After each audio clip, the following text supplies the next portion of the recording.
Chapter 30:16. All he saw were men in black suits surrounding the entrance of the hospital. The huge road was filled with rows of black cars, which made the road extremely congested. There was no traffic. The passers-by were baffled and frightened by the imposing aura at the entrance. The Gu family's behavior and actions still retain the arrogant style of a gangster. In order to achieve their goals, they would do anything and even blow things up. When the hospital director rushed to the hospital, a small leader of the Gu family appeared and pointed at his face, cursing that if the hospital did not chase the songs out, he would immediately smash the hospital. Call the police? Was there any use in calling the police? Even the police were smashed. Outside the road, the police were maintaining order by the roadside, but they ignored the Gu family. The hospital director had no choice but to run to the intensive care unit and politely ask Jiang Qiming to take them away. Jiang Qiming found it unbelievable. Song Zhenghua and Song Enya were still receiving blood transfusions, and their oxygen tubes were still connected. How could they just pack up and leave? That was too unreasonable. Hence, the Song family and the hospital got into a conflict. In the 10 minutes of this dispute, the Gu family majestically smashed the emergency room again. The emergency room was filled with rescue equipment that cost millions. The hospital director's heart ached so much that his liver twitched. He was the hospital director, but this hospital was not his. Once this loss of millions was caused, it would be his responsibility. Seeing that the Gu family was serious, the hospital did not show any mercy. They practically chased Jiang Qiming out of the hospital. Song Zhenghua and Song Enya were still lying in bed when they were chased out. Song Enya had lost too much blood and was in urgent need of a blood transfusion. Song Jianjun suggested that they go to the hospital in Zhengku. This hospital was backed by Zhengku. No matter how powerful Gu Jinglian was, he would not go so far as to smash that hospital. Jiang Qiming was also anxious. In a desperate situation, she tried anything. Hence, Song Jianjun used his connections to call for a car and immediately transferred them to the hospital. By the time they were transferred to the hospital, it was already night. The Gu family did not come looking for trouble. It was so thrilling that Jiang Qiming, who was exhausted and disheveled, fell asleep on the chair in the ward.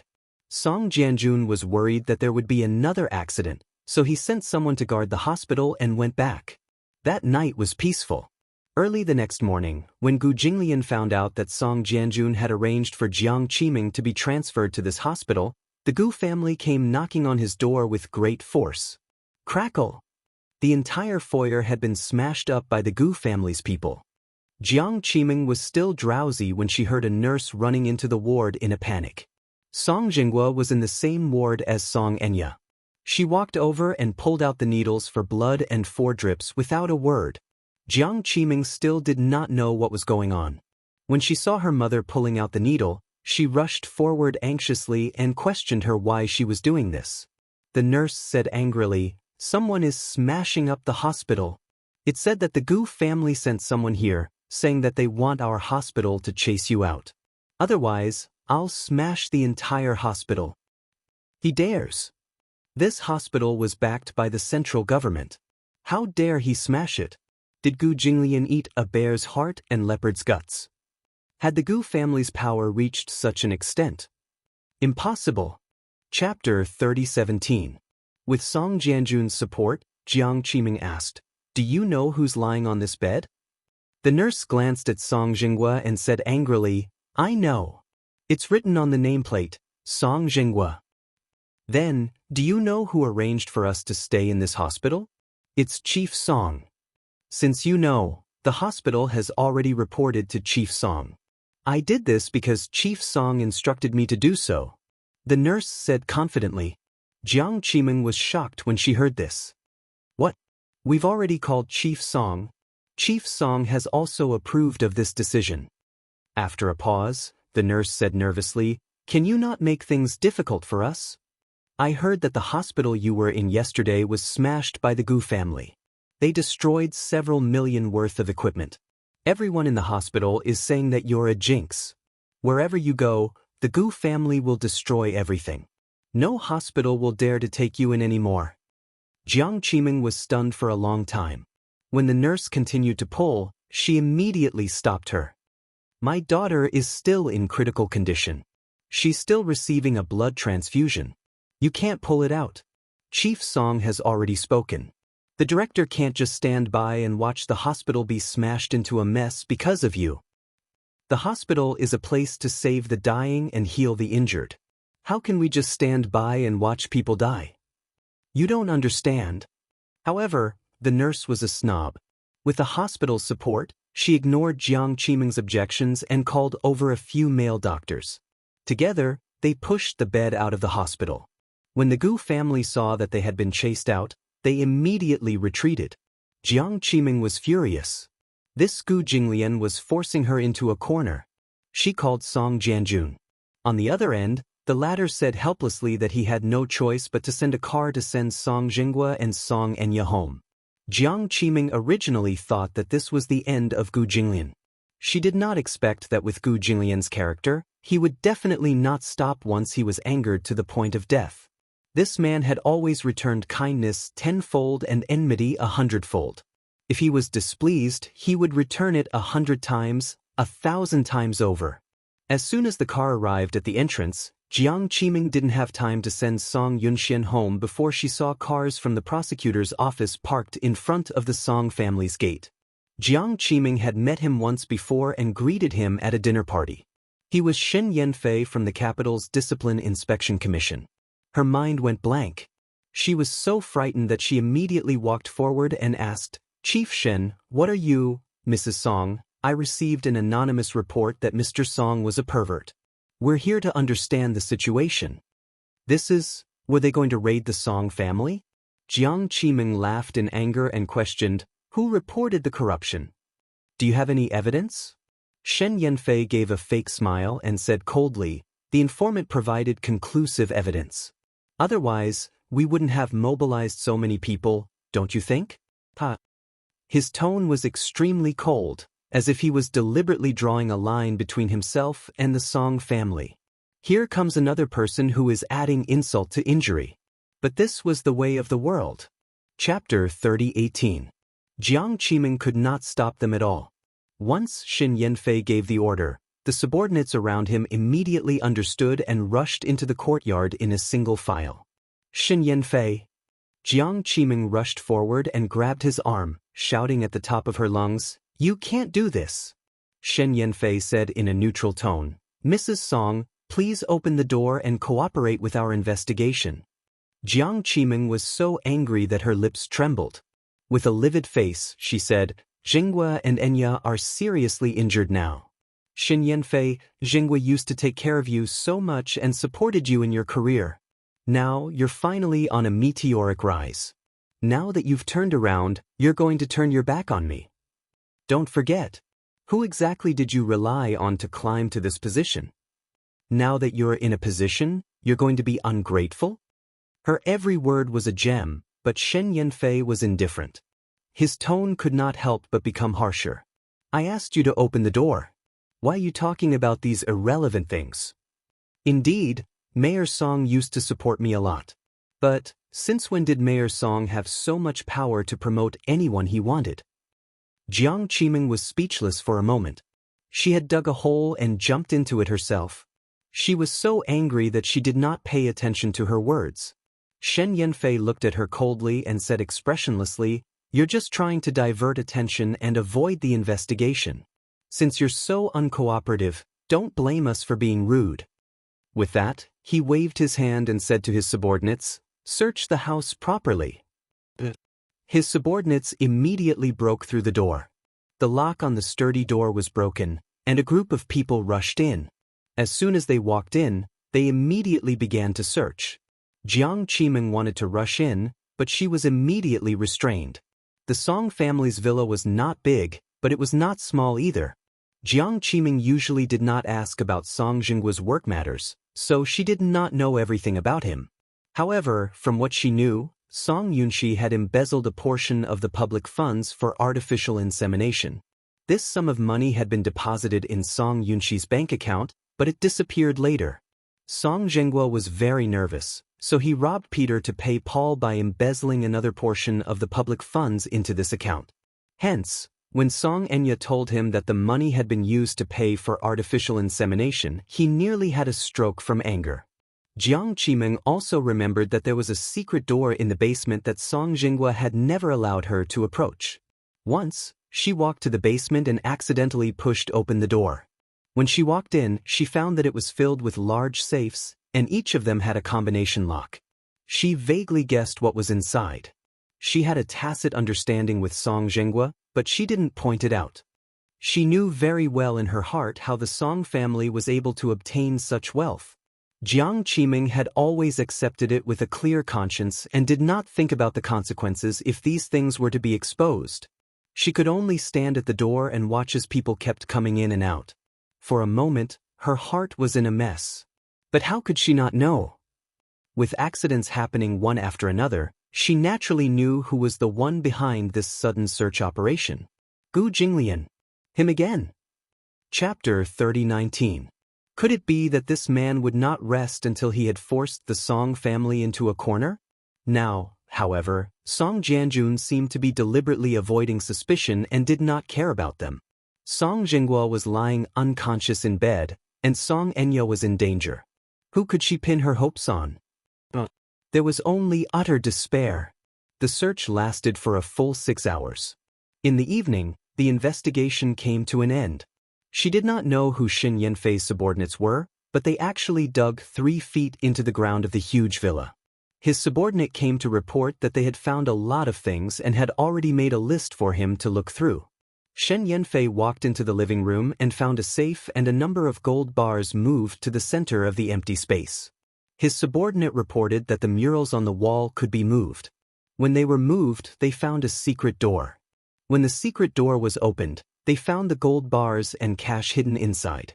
In the bookcase, some of the books were hollowed out from the center, and there were a few passbooks and bank cards hidden in them. After some investigation, it was found that these accounts added up to hundreds of millions of yuan in savings. Hundreds of millions! The bank's back-end investigation found that the origin of this money was unknown. A portion of it had not been processed, so the bank immediately froze it. All these years, Song Jinghua had been transferring his assets overseas, including several properties he had bought in America.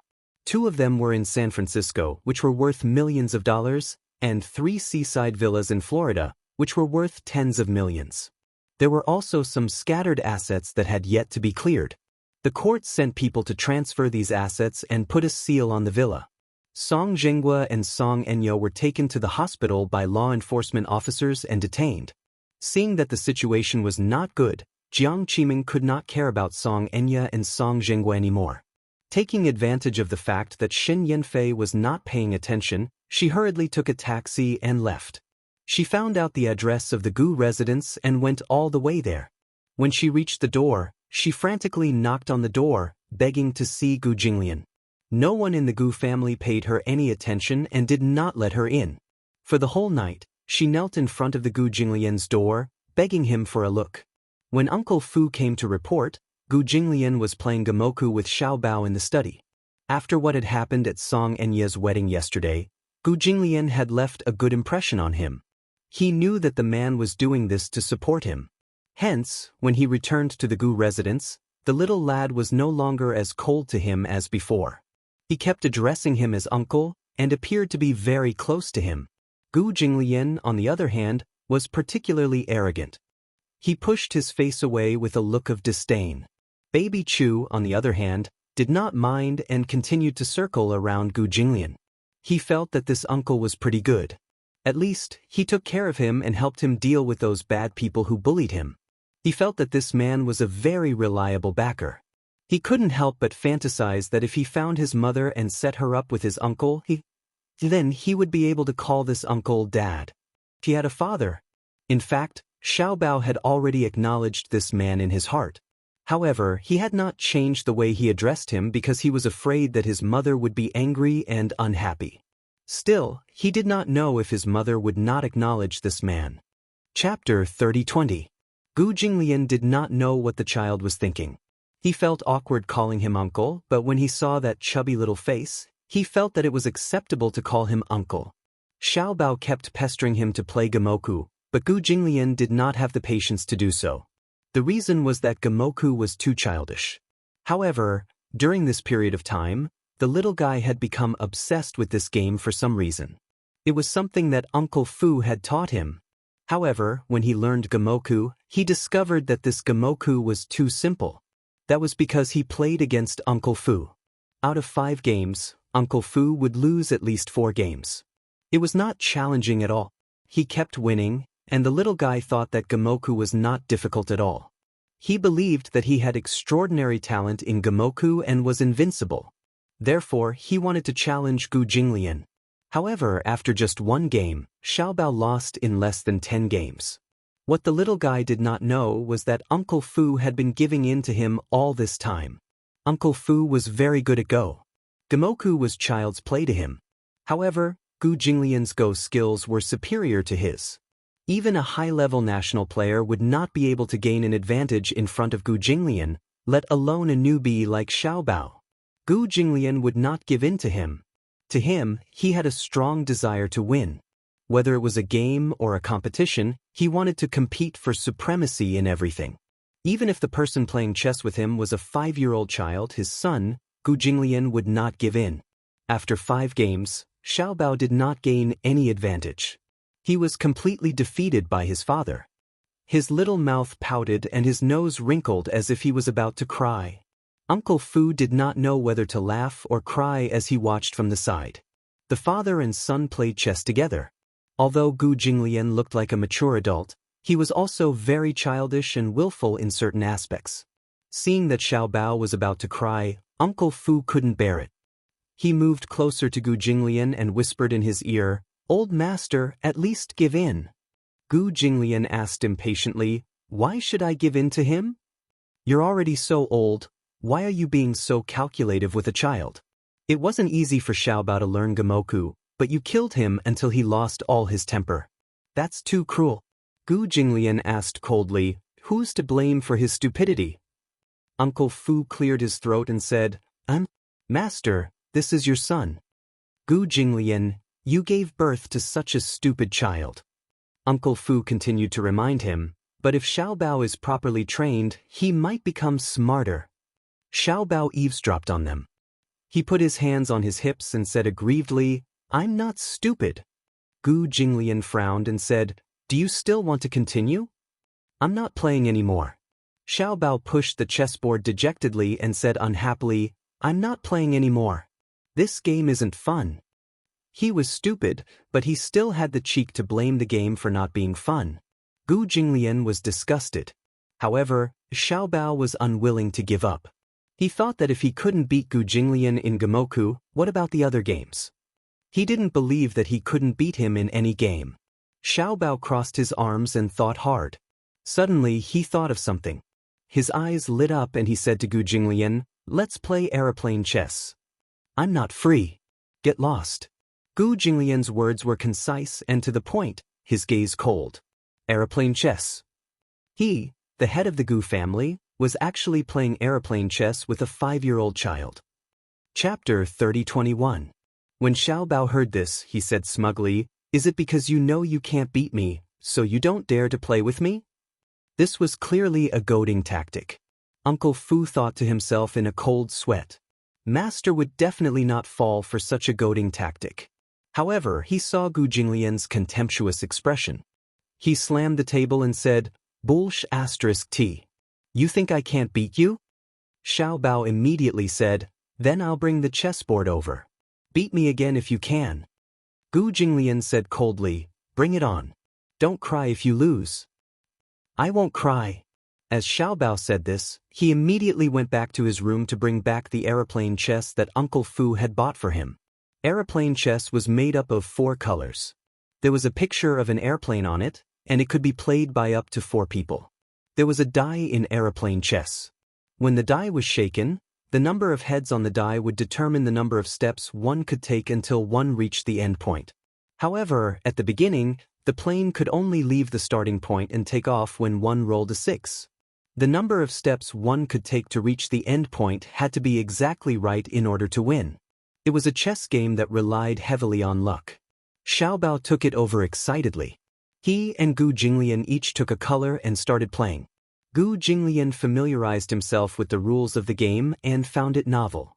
When he saw that it was a dice game, he couldn't bear to see it. Was this little brat sure he wanted to play a dice game with him? Uncle Fu saw this from the side and didn't know whether to laugh or cry. Gu Jinglian had spent most of his childhood in casinos. Whenever it involved gambling, whether it was pai gao, mahjong, or especially dice, he could roll as many times as he wanted. Uncle Fu thought that Gu Jinglian would definitely go easy on him. If Xiao Bao lost and cried, he wouldn't be able to bear it, right? Who would have thought that Gu Jinglian would take such a small game so seriously? The moment he came up, he threw a 6. Once he threw a 6, he could continue. Gu Jinglian threw 4 sixes in a row, and 4 planes took off. When he saw Baby Chu looking like he was about to cry, he casually threw a number. When Xiao Bao saw that it was finally his turn, he solemnly fiddled with the dice in his palm for a long time. When it landed on the table, it was a 4. His face was filled with despair. He stared at Gu Jinglian as he threw 2 sixes and walked a few steps. He felt strange in his heart. How could he casually throw a 6, but he only took off 1 plane after half a day? Xiao Bao was still a little clever. When it was his turn again, he took the dice and began to study it. No matter how he looked at it, there was no problem. He threw the dice again and finally threw a 6. He excitedly took off 1 plane and walked a few more steps. In the next round, Gu Jinglian's plane flew over and sent his plane back to the starting point. Xiao Bao looked like he had nothing left to live for. Halfway through the game, he overturned the chessboard and was about to cry. "I'm not playing anymore." Gu Jinglian frowned suspiciously. "What's wrong?" "I feel that you're being shameless."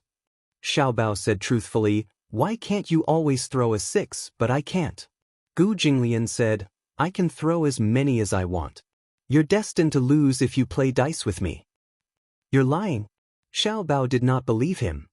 "Throwing dice depends on luck." "I'm not lying to you." "Okay, then throw a 4 for me to see." As soon as he finished speaking, Gu Jinglian lazily rested his chin on his hand and casually picked up the dice. He spun it on the table and landed with a 4. Chapter 3022.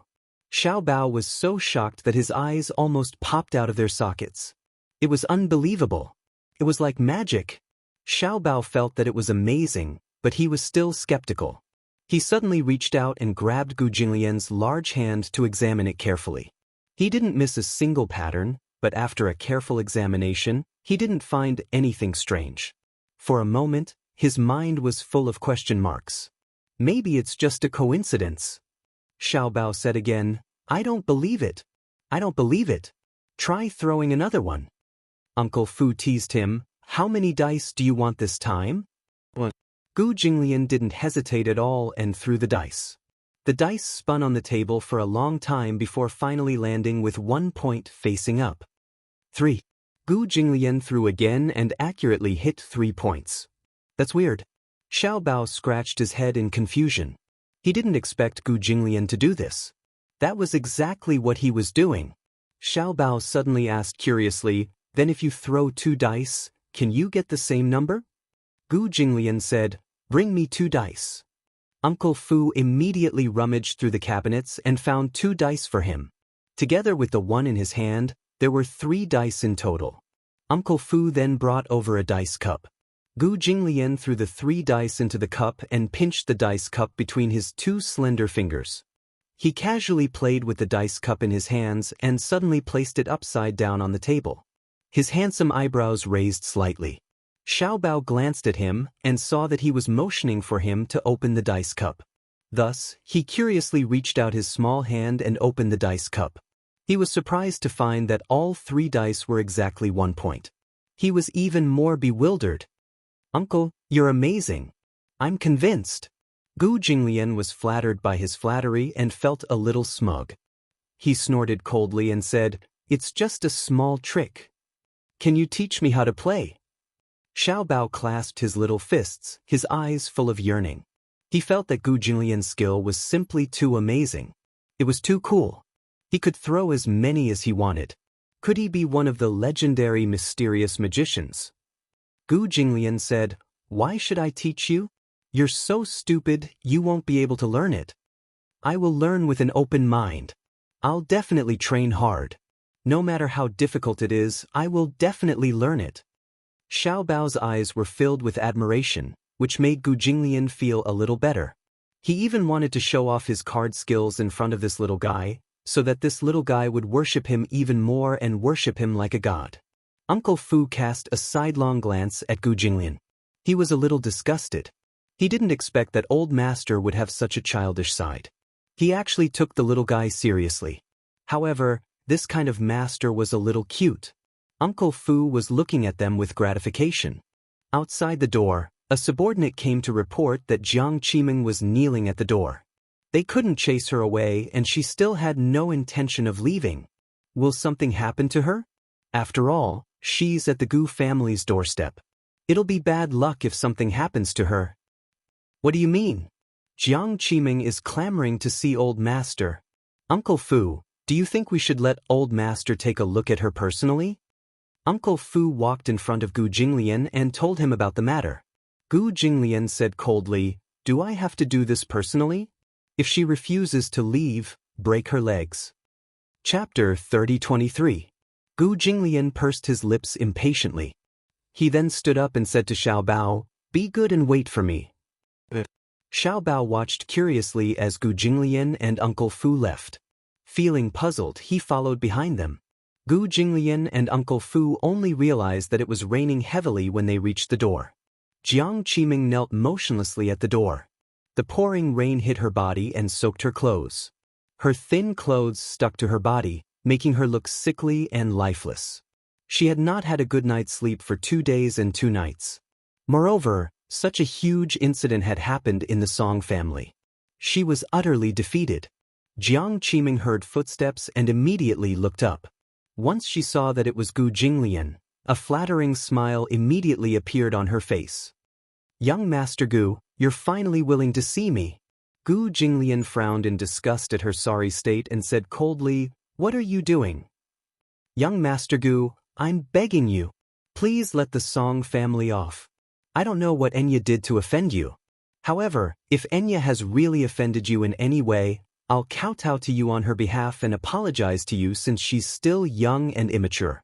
But I beg you to let the Song family off. Jinghua is seriously injured and Enya is half dead. Isn't this punishment enough?" Gu Jinglian said expressionlessly, "Don't say such nonsense. Get lost or I'll break your legs." With that, he turned to leave. Jiang Qiming turned pale with fright and immediately pounced on him. She hugged his slender legs and refused to let go. Gu Jinglian's gaze was furious. He turned around and said coldly, "Let go. Young Master Gu, I'm begging you. The Song family is finished. If this is punishment, then isn't it enough? How are you going to pressure the Song family? Do you really want to force the Song family into a dead end before you stop?" Jiang Qiming broke down and cried hysterically, "Let people off whenever possible, right? Young Master Gu, let the Song family off. Get lost." Gu Jinglian kicked her away. Jiang Qiming flew out like a paper kite with a broken string. She hit the door and fell on the steps. That kick happened to land on her chest. She clutched her chest and coughed pathetically as if she was going to cough her lungs out. Gu said contemptuously, "I can let the Song family off, but you have to die. How about that?" "What? Didn't you say that you wanted to apologize on behalf of your daughter?" Gu Jinglian said expressionlessly, "Then pay with your life." When Jiang Qiming heard this, her eyes widened as she looked at him in disbelief. She could not believe that there was such a cruel man in this world. "Gu, don't you go too far." As Jiang Qiming spoke, she suddenly saw a thin figure hiding at the door not far away. Chapter 30:24. From now on, we'll stay out of each other's business. If you don't agree, then I'll take this child down with me. Jiang Qiming had obviously chosen to do this because she was in despair. On the way here, she had specially bought a dagger. If Gu Jinglian was determined to kill her, then she didn't mind taking Gu Jinglian down with her. She had originally prepared this dagger for Gu Jinglian. However, when she saw this child, she recognized him at a glance. This was the child that Gu Jinglian held in his arms at the wedding. She realized that Gu Jinglian treated this child differently. Although this child kept calling him uncle, She realized that Gu Jinglian doted on this boy very much. She couldn't help but wonder how this child was related to Gu Jinglian. Could he be an illegitimate child? Gu Jinglian had never married. Many socialites in the capital yearned for Gu Jinglian's young, handsome, and high status. However, they were also wary of Gu Jinglian's unpredictable temperament. There were very few families that were on good terms with the Gu family. Most of them coveted Gu Jinglian's ruthless methods and were in awe of him. However, Gu Jinglian had a woman before. Therefore, Jiang Qiming suspected that this child was Gu Jinglian's illegitimate child. Xiao Bao was quite frightened by this sudden battle. His entire body froze and he didn't dare to move. With the cold dagger pressed against his neck, he didn't even dare to make a sound as he looked at Gu Jinglian anxiously. However, for some reason, even though he was in imminent danger, he still wasn't too nervous. He subconsciously believed that this insufferably arrogant man would never allow him to be in danger. This was probably trust. He believed that this man wouldn't let him be in danger. When Gu Jinglian saw that Xiao Bao had fallen into Jiang Qiming's hands, his eyes finally regained some focus and a trace of nervousness appeared. He reprimanded Uncle Fu and said, "Why is he here?" Uncle Fu was also at a loss. "Old master, I don't know either. This guy probably followed us out of curiosity." Gu Jinglian was a little anxious. This guy always made him worry. The subordinates at the side were also stunned and did not dare to act rashly. They knew very well that this child was not ordinary to Gu Jinglian. They were afraid that Jiang Qiming would really hurt the child, so they stood rooted to the ground and waited for orders. He raged, "Jiang Qiming, don't test my limits. Let him go." Bottom line. So the great young Master Gu also has a bottom line? Jiang Qiming was even more certain that this child had a special place in his heart. She tightened her grip on the child and glared at him. "As long as you let the Song family off, I won't make things difficult for this child. Are you negotiating with me?" Gu Jinglian sneered. "What right do you have to bargain with me? If you don't want to die a horrible death, let the child go." Uncle Fu was frightened when he heard this. He immediately tugged at Gu Jinglian's sleeve and said gloomily, "Old master, this child is still in someone's hands. You've angered Jiang Qiming by saying these words. Aren't you afraid that she will really die together with Xiao Bao in a fit of anger?" "She wouldn't dare," Gu Jinglian said fiercely. "If she dares to touch a single strand of hair on his head, I'll cut off her flesh piece by piece." Hiss! Everyone sucked in a breath of cold air. No one doubted that Gu Jinglian's words were just a threat. Given his character, if he dared to say such a thing, he would dare to do it. Song Enya was a classic example. Chapter 30:25. Hence, the little one said to Jiang Qiming sympathetically, "Auntie, can you let me go? Otherwise, you'll really be in trouble." Jiang Qiming was speechless. Xiao Bao seemed to pity her and said, "This uncle not only kills people without batting an eyelid, but his methods are also very terrifying. Don't misunderstand. I have nothing to do with him and I'm not that important to him. Don't take things too hard and use me to threaten him. It's useless. You'll only die a worse death." Uncle Fu was confused. He didn't know how this little one came up with, but he actually managed to scare Jiang Qiming into a daze. He even managed to make this tense situation disappear. Jiang Qiming screamed, "Shut up!" Gu Jinglian said, "Jiang Qiming, do you think you can threaten me with this child? I'll give you 3 seconds to let him go." "Gu Jinglian, do you think I'll believe your nonsense again?" "Else." Gu Jinglian interrupted her. "What? You, too." Jiang Qiming was inexplicably frightened and stumbled backward. Gu Jinglian raised his eyebrows and counted to 3. There was a bang and a gunshot. A bullet pierced through the air and pierced through her shoulder. Jiang Qiming was in so much pain that she subconsciously loosened her grip and the dagger fell to the ground. Xiao Bao immediately broke free from her grip and jumped down from her arms. He didn't forget to stomp on her foot before nimbly running toward Gu Jinglian. Behind him, Jiang Qiming immediately got up, grabbed the dagger on the ground, and stabbed it toward Xiao Bao's back. Uncle Fu was so shocked that he opened his mouth. Before he could exclaim, Gu Jinglian suddenly rushed forward, hugged Xiao Bao in his arms, and threw a clean flying kick. However, Jiang Qiming held the dagger and fiercely swung it at him. In the blink of an eye, Gu Jinglian kicked Jiang Qiming's shoulder hard and sent her flying. Gu Jinglian's arm was caught off guard as he was protecting Xiao Bao and was cut by her dagger. Gu Jinglian didn't notice that he was injured, but Xiao Bao's sharp eyes noticed that his clothes were stained with blood and torn. He seemed to be injured. He said fearfully, "Uncle, you're injured." He felt guilty and worried at the same time. Uncle Fu rushed over and took the child from Gu Jinglian. He was also shocked when he noticed the abnormality in his arm. "Old master, you're injured. Let me take a look." "Where are you injured?" Gu Jinglian would never put himself in danger easily, but this was the first time in his life that he was injured because of this child. Gu Jinglian pushed him away and turned to look at Jiang Qiming. He said coldly, "You're courting death." After saying that, he walked forward, grabbed her by the throat, and lifted her up. Even though his arm was injured, he was still very strong. Jiang Qiming's feet were suspended in the air. Her neck was in his hand, and the sound of her joints dislocating kept coming out. She hugged his arm tightly and kicked her legs. Her eyes were bloodshot, and her entire face was flushed red. She was almost suffocating. "No. Don't kill." Jiang Qiming said a few words with difficulty, her eyes filled with pain and despair.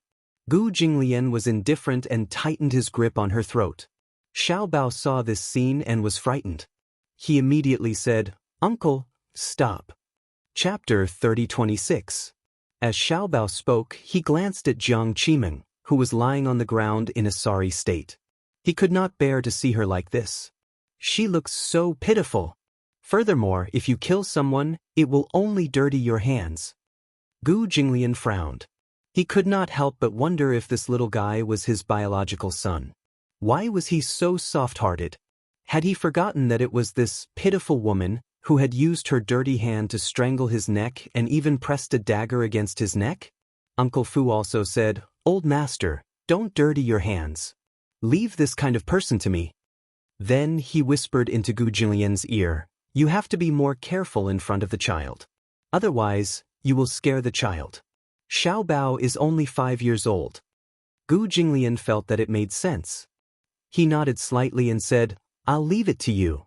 Uncle Fu nodded. Gu Jinglian carried Xiao Bao and returned to the room. After the thrilling scene just now, the two of them were in a sorry state. They were drenched from head to toe.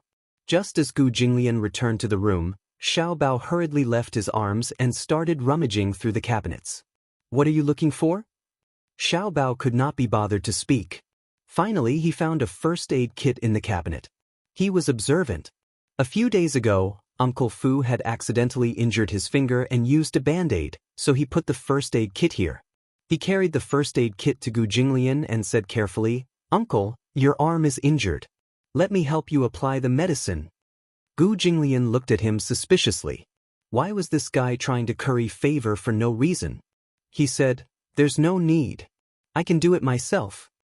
"You can't bandage it as well as I can," Xiao Bao said as he pushed him to sit on the sofa. He emphasized, "You just have to sit down. Leave the rest to me." Gu Jinglian looked at him with disdain and questioned, "Can you do it?" "Of course. Mother often gets injured, so I'm the one who takes care of her wounds." "Uncle, you have to believe in my ability." As he spoke, Xiao Bao rolled up Gu Jinglian's sleeve. There was a knife wound on his arm. Fortunately, the wound was not deep and did not even require stitches. He only needed to clean the wound and bandage it to stop the bleeding. Gu Jinglian simply leaned against the sofa and closed his eyes, leaving the little guy to his own devices. Xiao Bao opened the first aid kit and rolled up his sleeves. Then, he used a pair of tweezers to carefully pick up an alcohol swab and wanted to apply it to his wound. Unexpectedly, his hand was too small, and the tweezers were a little too big. Unexpectedly, the alcohol cotton was not clamped, and the sharp tip of the tweezers poked the wound. Gu Jinglian. He abruptly opened his eyes and glared fiercely at Little Treasure. What's going on? Even if it was alcohol, it shouldn't be so painful. Xiao Bao felt a little guilty and retracted the tweezers. Fortunately, Gu Jinglian did not see it. He laughed and said, "Uncle, so you're afraid of pain too?" Gu Jinglian's lips twitched and he snorted coldly. How is that possible? He frowned and was suspicious again. If you don't know how to do it, I'll do it myself. I didn't do well just now. It's all your fault for moving around. Gu Jinglian? His face was full of question marks. When did he move around? This kid was blaming others for his own incompetence. Chapter 30:27. Gu Jinglian tolerated it and was rather patient. Xiao Bao was more attentive this time. He carefully cleaned his wound, then applied some medicine and bandaged it with gauze. It's done. Xiao Bao was elated. Gu Jinglian opened his eyes and saw that his arm was wrapped very thickly with gauze. After that he even tied a bow. It was very girlish. Such a thick bandage made people think that his arm was broken. Gu Jinglian's face was ashen. Is this what you mean by having enough experience? Is there a problem? Gu Jinglian said coldly, I only scratched the skin. My bones are not broken. I was afraid that your wound would hurt if it hit something hard, like the corner of a table. It won't hurt if the bandage is thicker. Xiao Bao explained very considerately. Gu Jinglian was speechless again. When Uncle Fu walked in and saw Gu Jinglian's arm wrapped like a dumpling, his face immediately changed colors. He shriveled for a long time and then laughed loudly without giving face. Old master, is your arm broken? No. Gu Jinglian was even angrier. If you laugh again, I'll pull out your tongue. Oh. Uncle Fu was so frightened that he quickly covered his mouth and stopped laughing. Xiao Bao was a little frustrated. His little face wrinkled and he asked sadly, Is my bandage that ugly? What do you think? Gu Jinglian kicked his butt. Go to sleep. A dog biting a green bean cake. You don't know how to be kind. Xiao Bao muttered as he went back to his room. Gu Jinglian and Uncle Fu looked at each other and suddenly asked tacitly, What's a green bean cake? Uncle Fu asked, Old master, do you need me to bandage it again? No need. Gu Jinglian said awkwardly, It's troublesome. With that he got up and returned to his room. Uncle Fu snickered behind his back. This old master really didn't mean what he said. How was it that he was afraid of trouble? It was that he couldn't bear to tear it down. Even though he disliked it, it was still his own son who had bandaged his wound. The next day, the news reported the news of Song Jinggua's downfall. The disciplinary committee found a lot of cash and gold bars of unknown origin in the Song residence. They even found out that Song Jingua had bought overseas. In addition, Song Yunxi was also taken away for investigation. It was said that Song Jianjun was spared because he was the one who exposed Song Jinggua's other hidden assets. This was clearly an act of abandoning the pawn to save the general, to save one's own life. Once this news was announced, the whole city was shocked. Song Jingua was the mayor of Beijing. In front of the public, he had always presented himself as a clean and honest man. However, no one would have thought that he had embezzled such a large amount of gray assets. After the final liquidation by the disciplinary commission, the total amount was more than 1 billion. Among them, there was also Song Jinggua's unknown investment funds. In addition, Jiang Qimeng was also taken away for investigation. This matter caused a huge uproar and even alarmed the higher-ups. Song Jinggua caused a series of butterfly effects. It was said that following his connections, other people were also uprooted.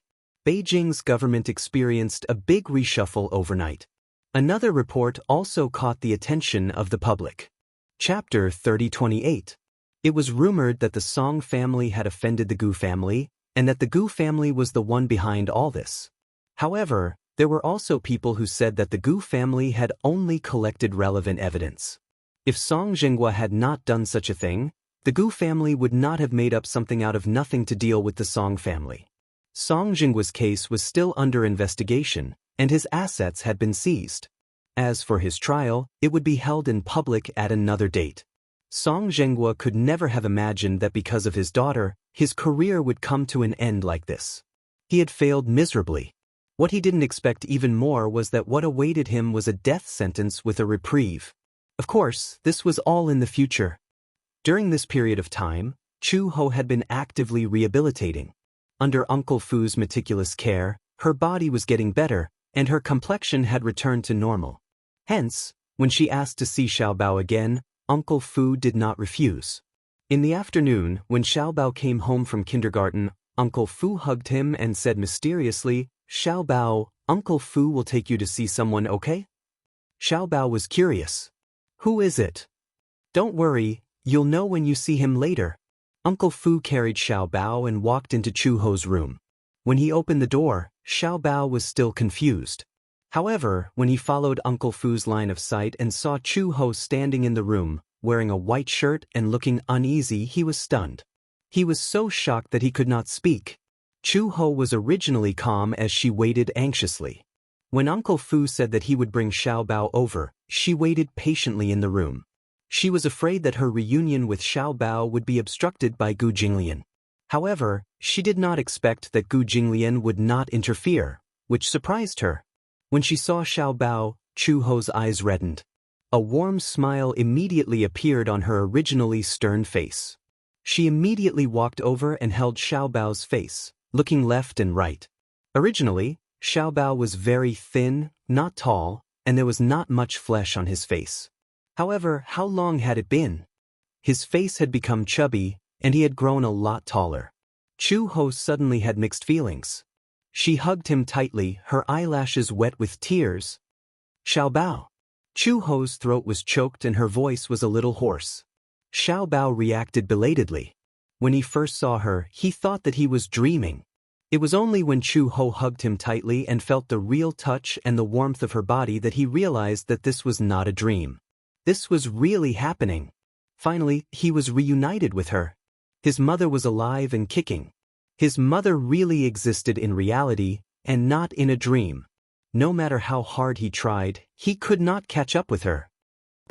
Xiaobao was so emotional that he burst into tears. He cried and hugged Chu Ho, crying until the sky fell and the earth cracked. Xiaobao thought that he would never see Mom again in this lifetime. Sob, sob, sob. Xiaobao cried sadly, and Chu Ho's heart ached even more. She took him from Uncle Fu's arms and hugged him, kissing his forehead repeatedly. "Mom missed you too."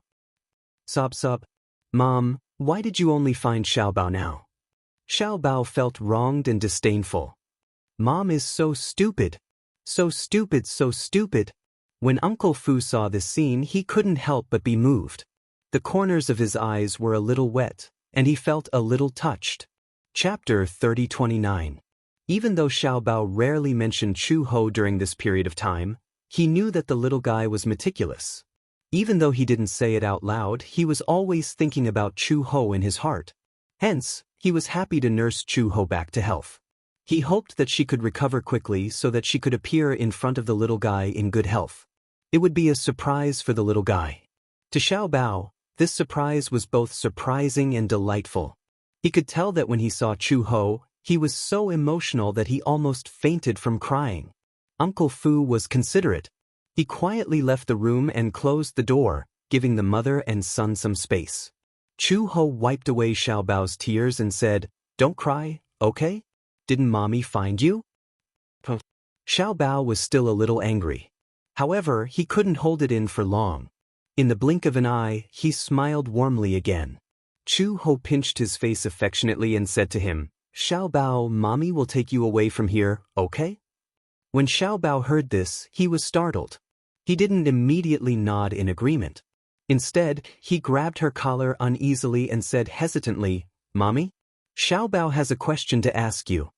Chu Ho paused for a moment and said, "Okay, go ahead." She vaguely realized that what he was going to ask might be a tricky question. Xiaobao asked Mommy before where Daddy was, but Mommy said that the grass on Daddy's grave was taller than me. But Xiaobao found Daddy. Xiaobao blushed and said, "Mommy said that before." Was she lying to Xiaobao?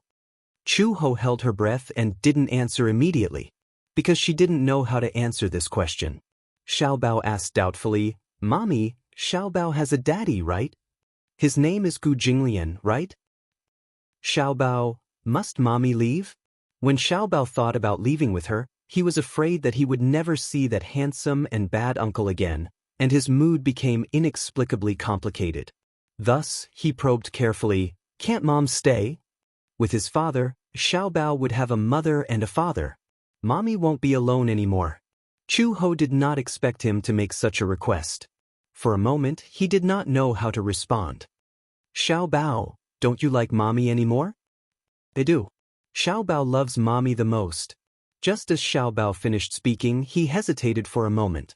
He changed the topic and said softly, but Xiao Bao likes Uncle too. Although that uncle looks fierce like a big iceberg and doesn't seem easy to get close to, Xiao Bao can feel that he likes Xiao Bao too and treats Xiao Bao very well. A few days ago, Uncle even taught me a lesson. Bad guys? Baby Chu immediately told her everything that had happened after he was kidnapped by the two men sent by Song Enya, including his encounter with Gu Jinglian, as well as what had happened in the Gu family during this period of time. He told her everything big and small. Chu Ho was a little stunned when she heard this. Although she was confused and couldn't make heads or tails of it, there was one thing that Xiao Bao emphasized. Gu Jinglian treated him very well. Although he would sometimes threaten him with scary words like, "I'll break your legs," Xiao Bao could see how much he doted on him. Chapter 30:30. Quote, at the end of the day, blood ties are a very strange thing. It could bind two people together tightly, and it was the most intimate bond. But it can also mercilessly create an insurmountable gap between them. When I was young, I used to be glad that I had a brother like Dongyu who doted on me. I used to think that I was the happiest girl in the world. When I grew up, I hated that the man I loved so much that I couldn't extricate myself from had the same blood flowing in his veins, along the way, along the way, along the way, along the way, along the way. From ignorant feelings to immature feelings, to a strong desire to be together forever, until we were forcibly separated by the world. How far is forever? In a single thought, eternity is eternal. One wrong thought, and every step will lead to death. Dongyu, do you know that even though the world is so big, I have nowhere to go and no one to rely on? Whether it's God or anyone else, who can explain to me what love is? If no one can explain it clearly, then why can't I fall in love with Dongyu? This is a question that I still can't solve after leaving home for so long. For so many years, I've been searching for a balance between love and Dongyu, until I received the sudden news of my marriage. Xiaochuan, let me tell you a piece of good news. Your brother is getting married. When are you coming back for a gathering? Over the phone, my father's voice sounded weathered and uneasy. He chose his words carefully. Come home. Everyone misses you. Your mother and I, and your brother. Everyone misses you. At that moment, my breathing stopped. It was really like a boom. My mind went blank and there was nothing left. This news, which made the whole family immerse in joy, suddenly threw me into eternal hell. Holding the receiver tightly, I was silent for a long time. Then, I tried my best to suppress my trembling voice and said calmly, "Okay." After hanging up the call, I realized that the back of my hand was already sweaty. Father said, "Come home." But that was home, and yet it wasn't home. I never thought that reality would be so cruel. It was so cruel that one look at heaven and one look at hell. I used to think of him as my entire world, but I didn't expect this warm world to suddenly collapse like a cloud. And it came so suddenly, asterisk asterisk asterisk asterisk asterisk the next day, I booked a flight back to China. I knew that returning home this time was definitely not a wise choice. After drifting alone in a foreign country for a few years, I waited for such news. I thought that even if I had given up, I should be more thorough. Let me see him with my own eyes. If he is really happy, then I should try to let go of this unforgettable relationship. The moment I got off the plane, I felt a lump in my throat. Looking at the crowd in front of me, I felt a stabbing pain in my heart and tears welled up in my eyes. I walked through the crowd with great difficulty, but my footsteps were very slow. Every step I took, I would stop, and from time to time, I would brush past strangers. I still remember that 8 years ago, when I left this city with a heart filled with despair, it was the same scene. These people passed by my world. I don't know their stories, and they don't understand my thoughts. Chapter 30:31. Now that I've set foot on this land again, the city seems to have changed a lot. The airport has been rebuilt, the interior decoration is new, and it looks very stylish. The thick Beijing accent of my hometown filled my ears. It's been a long time since I last heard it, And at the same time, I feel very warm in my heart. I'm back. After 8 years, I'm stepping on this land again. But in my heart, there's a bit of nervousness, but more, there's a deep sadness in my heart. When I left back then, I felt that the future was unfamiliar. But now that I've set foot on this land, I don't feel close. There's a sense of timidity when I'm close to home. Mother has been waiting at the airport for a long time, and she arrived early. She must have specially dressed up after knowing that I'm coming back. After 8 years, when the mother and daughter met again, they didn't hug each other warmly like normal people. They just stood there quietly and looked at each other. There was estrangement in their eyes. I think she must have sadly discovered a flash of indifference in my eyes. From her face, it's not hard to see how much she wants to go forward and hug me tightly. She wants to tell me how much she missed me in the past 8 years as a mother. How she wanted to tell me how worried my family had been about me since I had been away for so long. Maybe she regretted what she did 8 years ago, I thought. But all the words are stuck in my throat under my cold gaze. There are thousands of words, but I can't open my mouth. Mom, I'm back. Amidst the noise, I smiled and broke the awkward silence between us. Mother came back to her senses and forced a smile. She chuckled and muttered, "It's good that you're back. It's good that you're back." Then she felt a bit awkward. As if to ease the awkwardness, she hurried forward to help me carry my luggage. Out of the corner of my eye, I instinctively dodged her hand. My mother was in a daze, and her hand froze in midair. "Mom, I'll do it myself." As I said that, there was no change in my expression. I knew that my cold gaze must have made my mother's heart ache a little, because I saw a flash of pain on her face. I suddenly realized that these 8 years, which was neither a long nor short period of time, seemed to be like a great flood that washed away the dependence and connection between mother and daughter. "Xiachuan, do you still hate me? 8 years ago? I had no choice but to send you out of the country.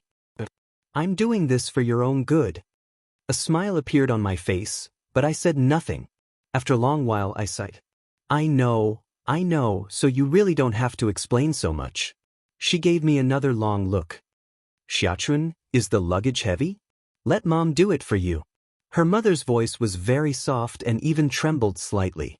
She said carefully, "Let me carry it for you. Xiachuan, I'll carry your luggage for you, okay?" I was stunned. When I looked up, I saw her frowning slightly. She seemed a little humble now. It was a world of difference from when she had arrogantly chased me out of the country. I pursed my lips and nodded silently, allowing my mother to take the luggage from me. Chapter 30-32. This time, I didn't avoid it. There was some comfort in my mother's eyes. "The city has changed a lot in the years you've been away. Our family has moved too. The piece of land we used to live in has been taken over by the government. When he heard that you were coming back, your father was overjoyed. He didn't sleep well last night. He tossed and turned nervously. He kept saying that he was waiting for you to come back today so that he could cook for you. Look, he bought fresh vegetables early in the morning. He's probably still busy at home." Sitting in the taxi, Mother Lan smiled and chattered. Gradually, she let go of her worries. I smiled but didn't say anything. My gaze was indifferent through the car window. "It's good that you're back. It's good that you're back." As my mother spoke, in the rearview mirror, the corners of her eyes couldn't help but moisten.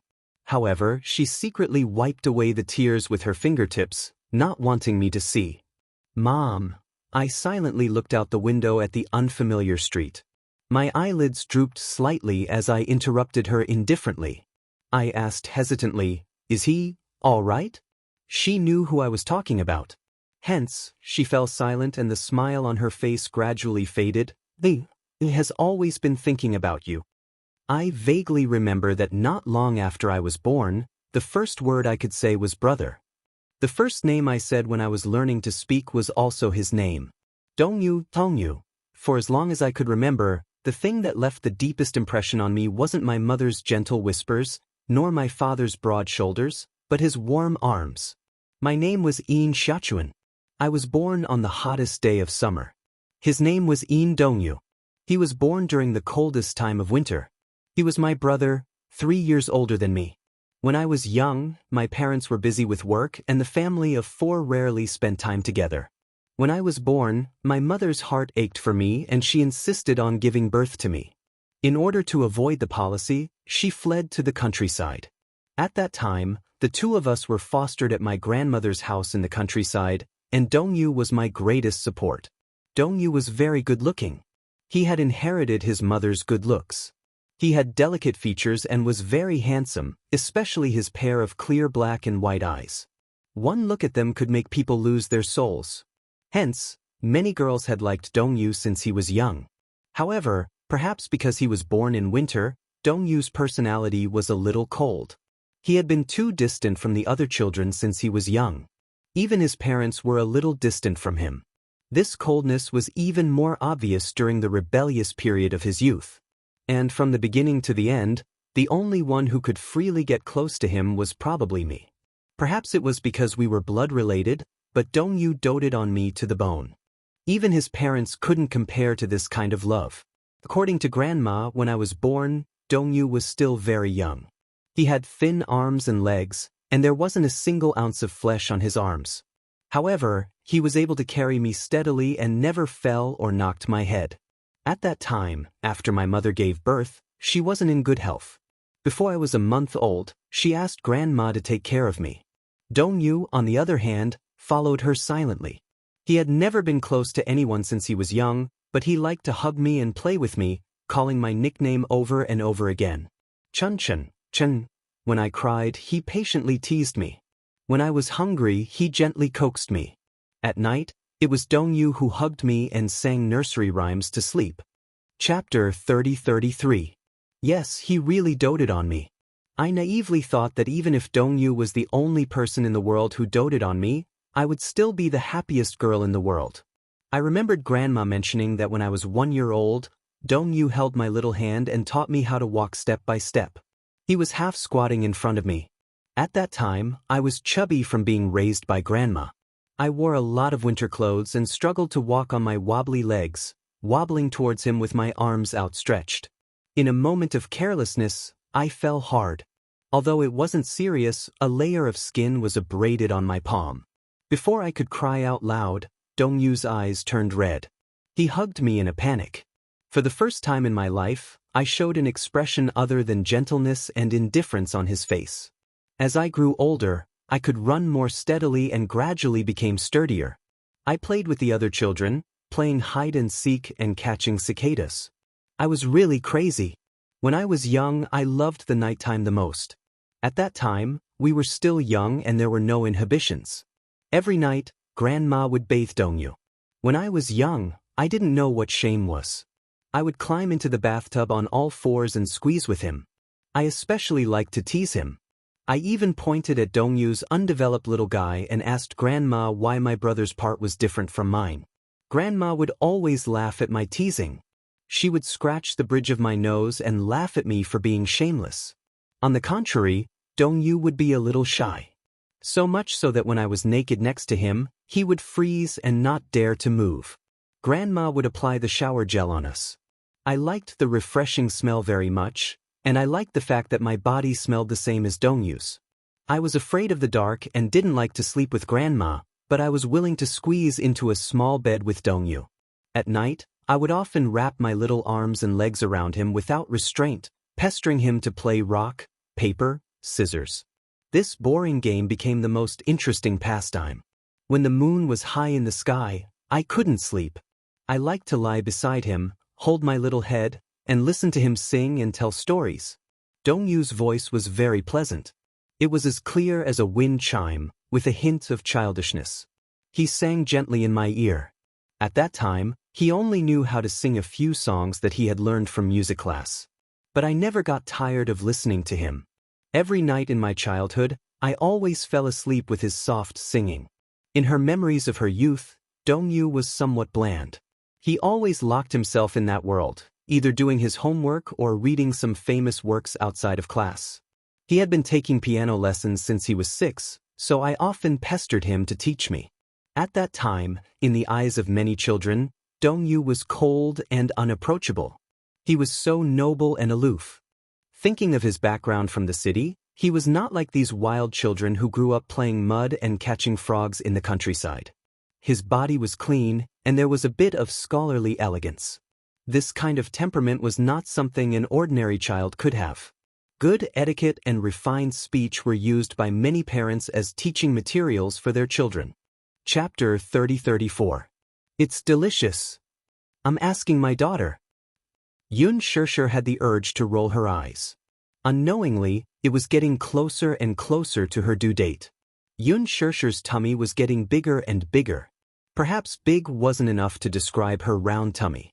In Yu's words, Xianxia's tummy seemed to be hiding a ball. Xiao Yichen innocently fantasized, will there be 2 little sisters?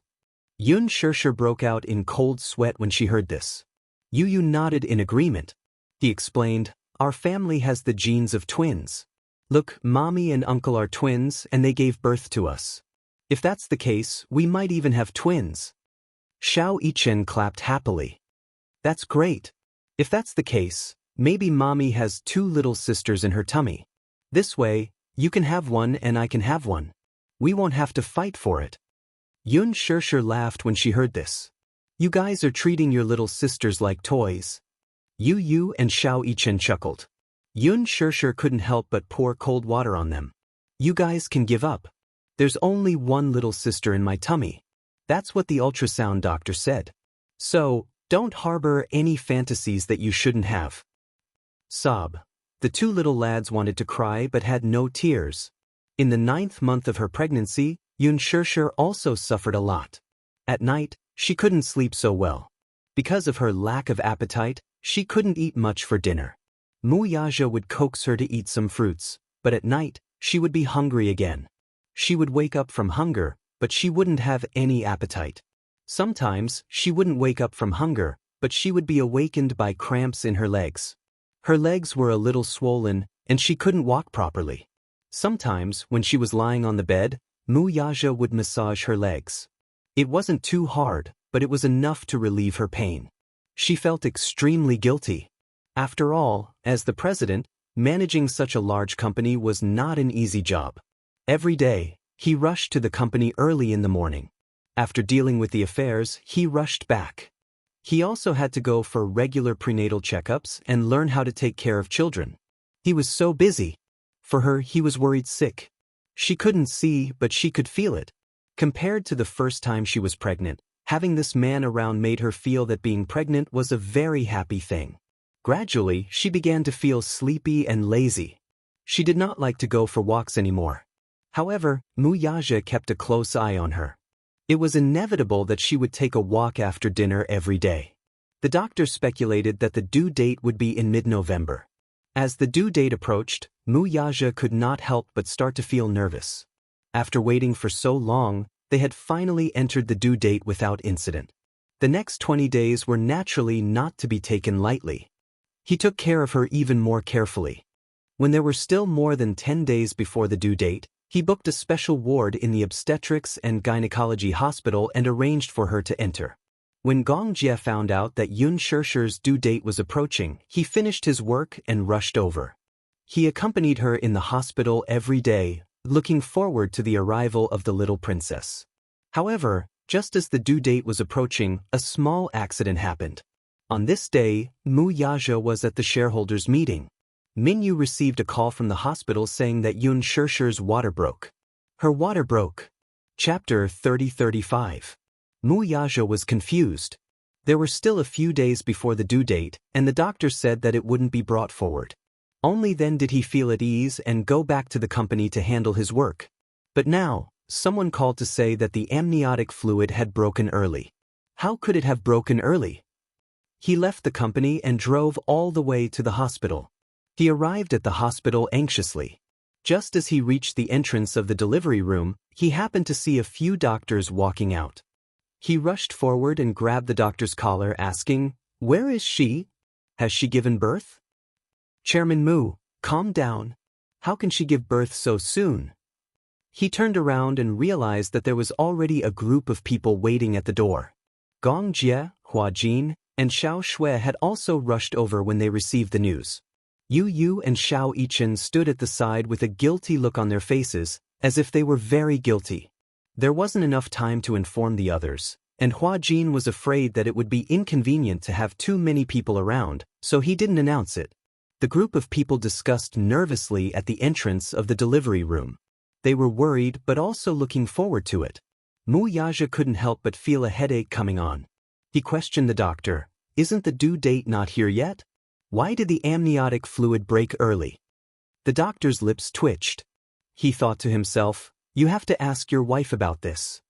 It turned out that Yu and Xiao Yichen were afraid that Yun Shishir would be too bored, so they turned on the television and switched to a talk show.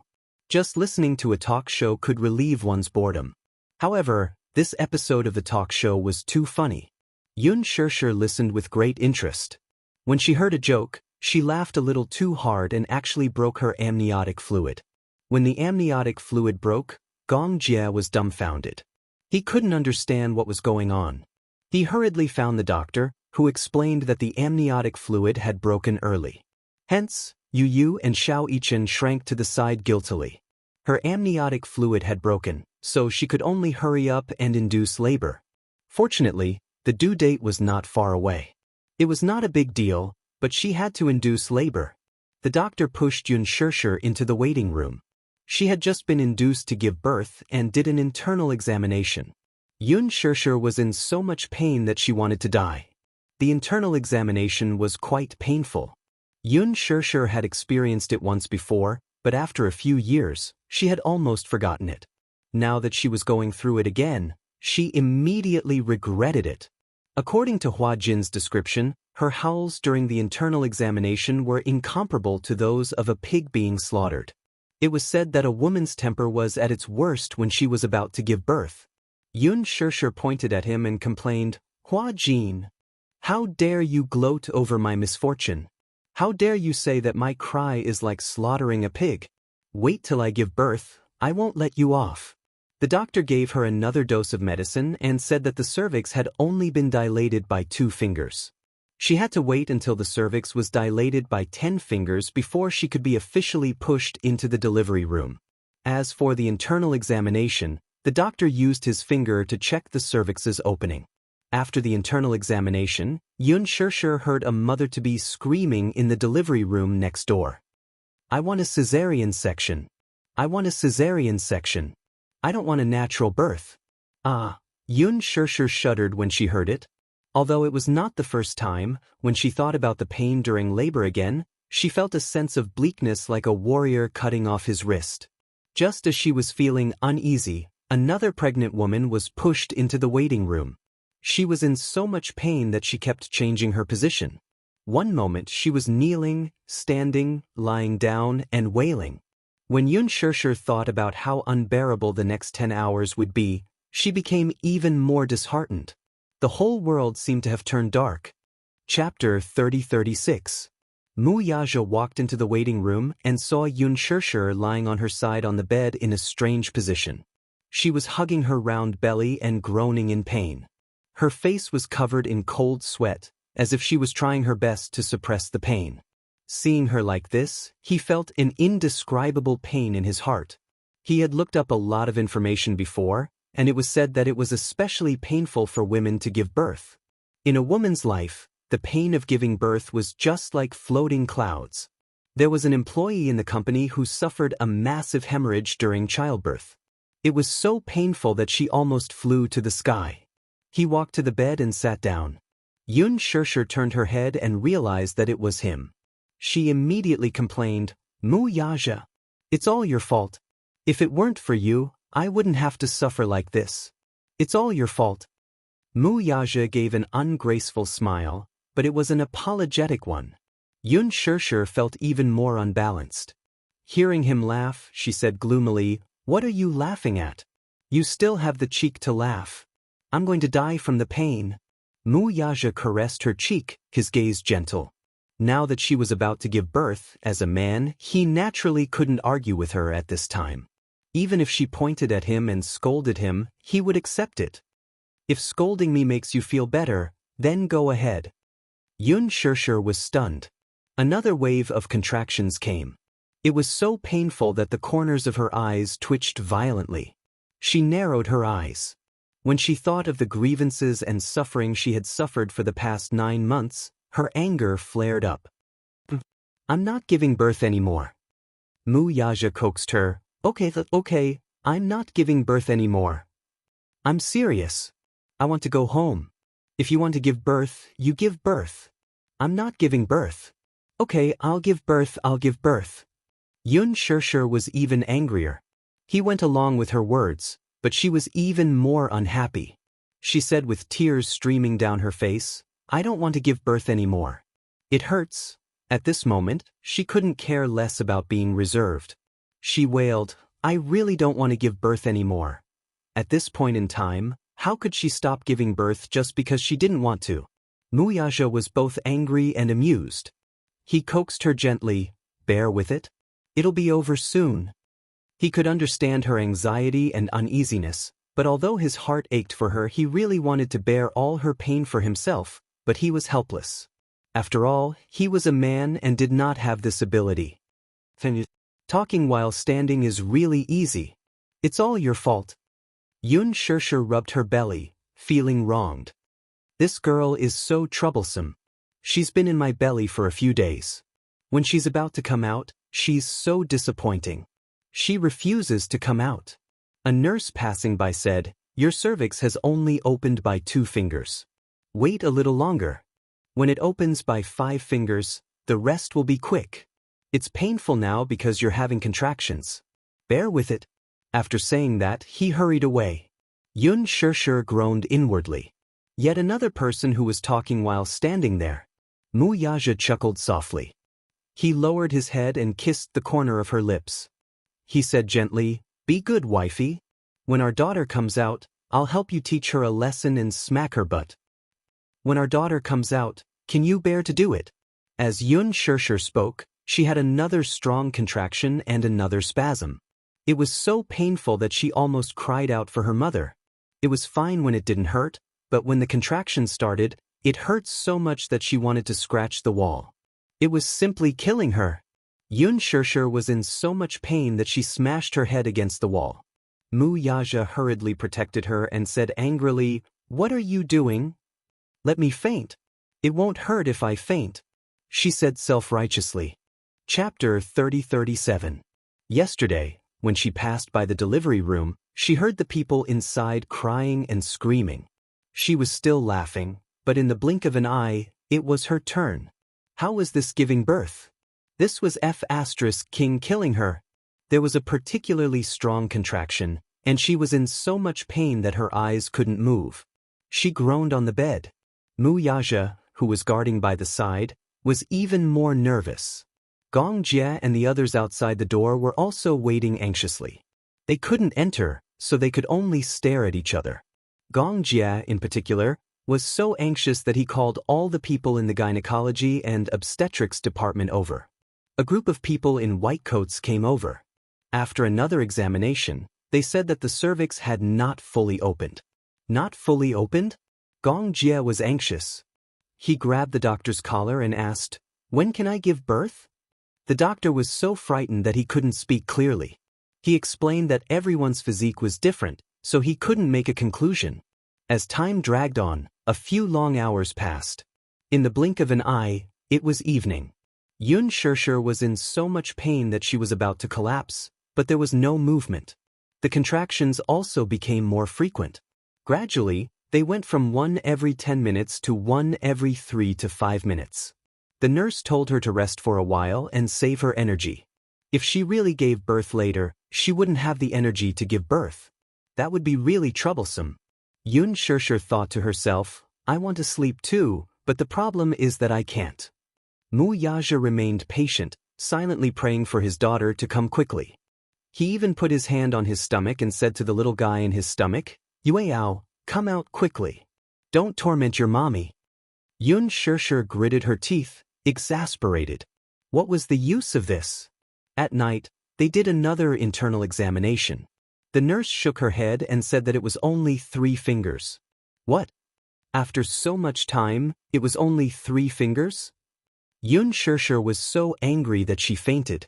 When she woke up and opened her eyes, Mu Yaja was still guarding by her side in the waiting room. She didn't know how she fainted. She even suspected that she had fainted from the pain. Xiao Shui, who was outside the door, was also very nervous. At night, they ordered takeout, but no one had the appetite to eat. They all stared at the waiting room in fear, afraid that they would miss even a second. It wasn't until 8 o'clock in the evening that Yun Shishir experienced the strongest wave of contractions. She was in so much pain that she was already in a daze.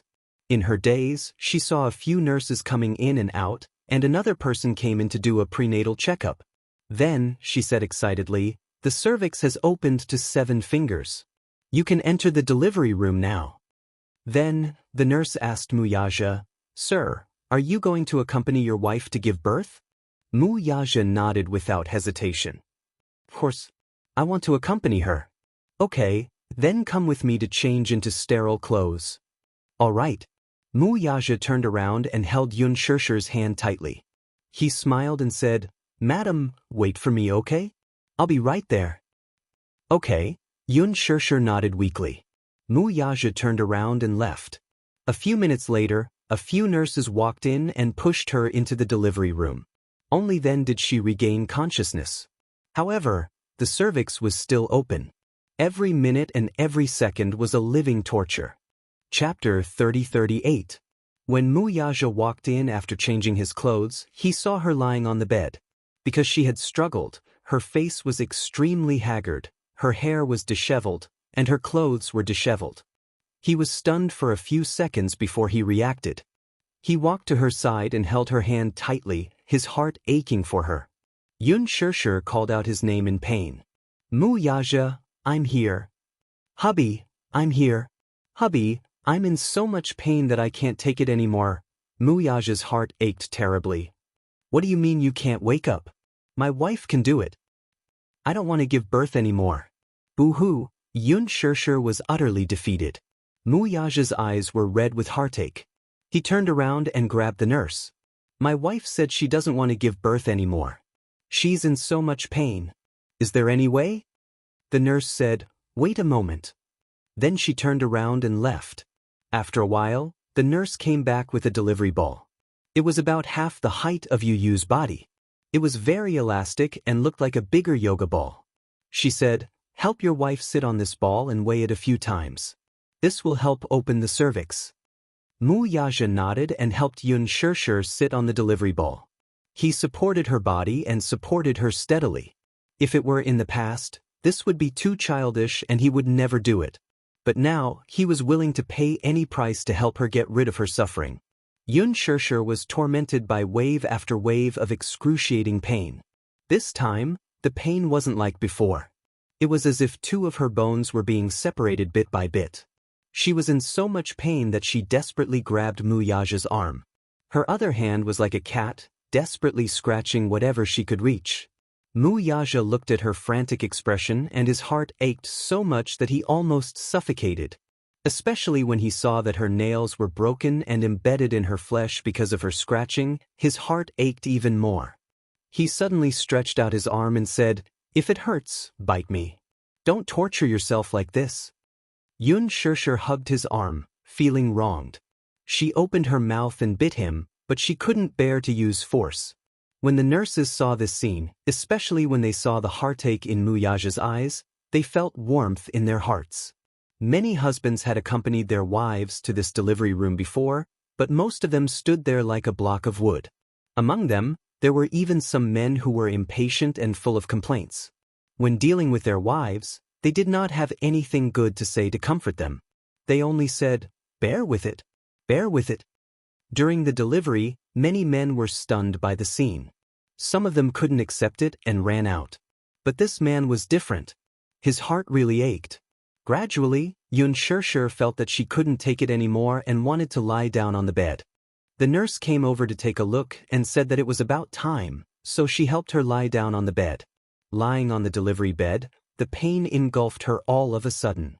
Yun Shishir felt as if she was struggling on the sea and was about to drown. Wave after wave hit her, and the whole world was spinning. Harder! The nurses rushed up and surrounded Yun Shishir nervously. Mu Yaja held her hand tightly by the bed and encouraged her, Shishir, you can do it. You're almost out. As he said this, he followed the nurse's instructions and stuffed a piece of chocolate into her mouth. Chapter 3039. At midnight, after 4 hours of torment in the delivery room, Gong Jie and the two little fellows were pacing around anxiously outside the door when they heard a long and crisp cry coming from the delivery room. Gong Jie was so shocked that he rushed to the door and looked inside excitedly. Soon, a nurse walked to the door and said with relief, "It's done. It's done. Mother and daughter are safe. Mother and daughter are safe. But, sister is out." The Mu family's beloved little princess had finally arrived in this world under everyone's anticipation. Gong Jie was so excited when he heard this that he immediately hugged Yu and Xiaoyichen. He was as happy as a child. Yu was overjoyed. Uncle's beloved niece is finally here. Uncle has been waiting for a long time, but it's not in vain. When Xianxia was pregnant, Gong Jie often video called her across the ocean. He was also having fun. Like Wuxia, he said to her stomach in all seriousness, "Yueyao, it's Uncle. We'll be able to see each other in a few months. Uncle will be waiting for you." Therefore, when he knew that Xianxia was about to give birth, Gong Jie immediately flew over.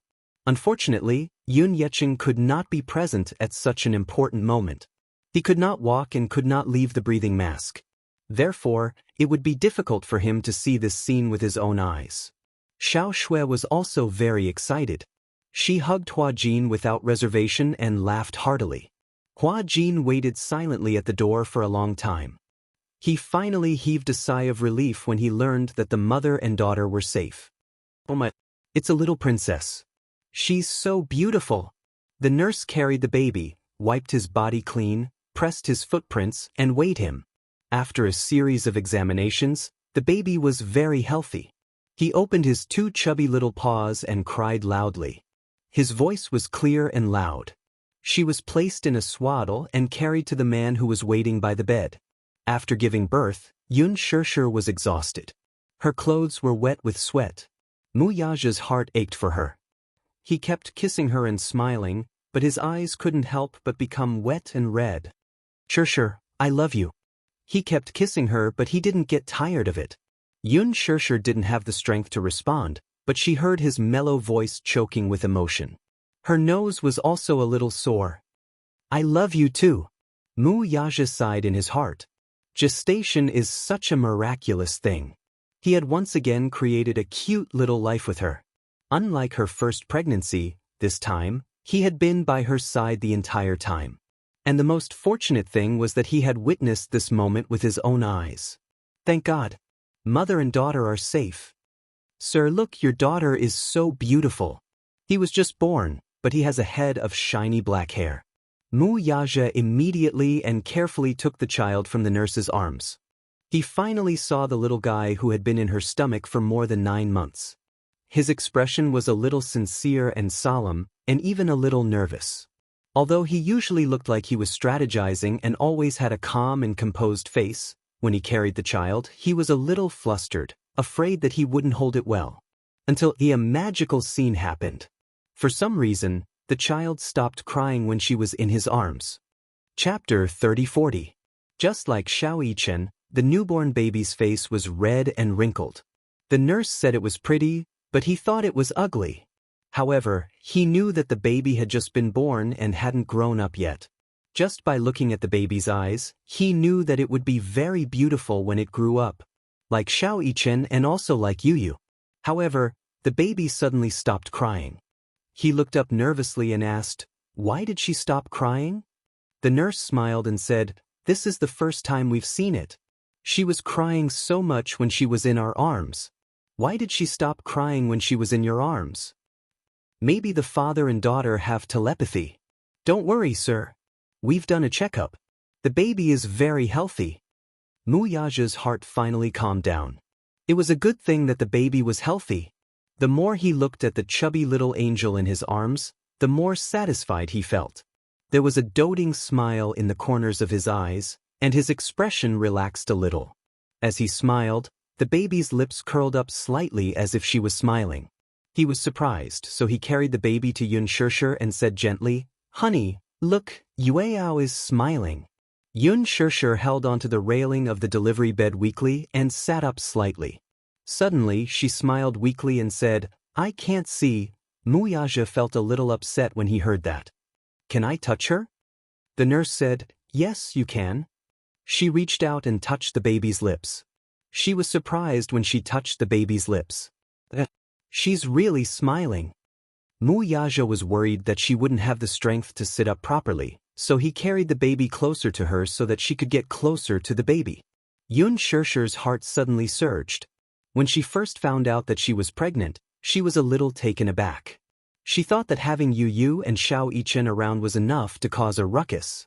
But when she saw this little guy with her own eyes, her heart was filled with endless emotions, and the corners of her eyes couldn't help but become moist. She suddenly felt that the pain she had suffered just now wasn't in vain. If her child could be born healthy, all the suffering she had suffered would be worth it. So cute. Her maternal instincts were stimulated to the extreme as she reached out to carry the child.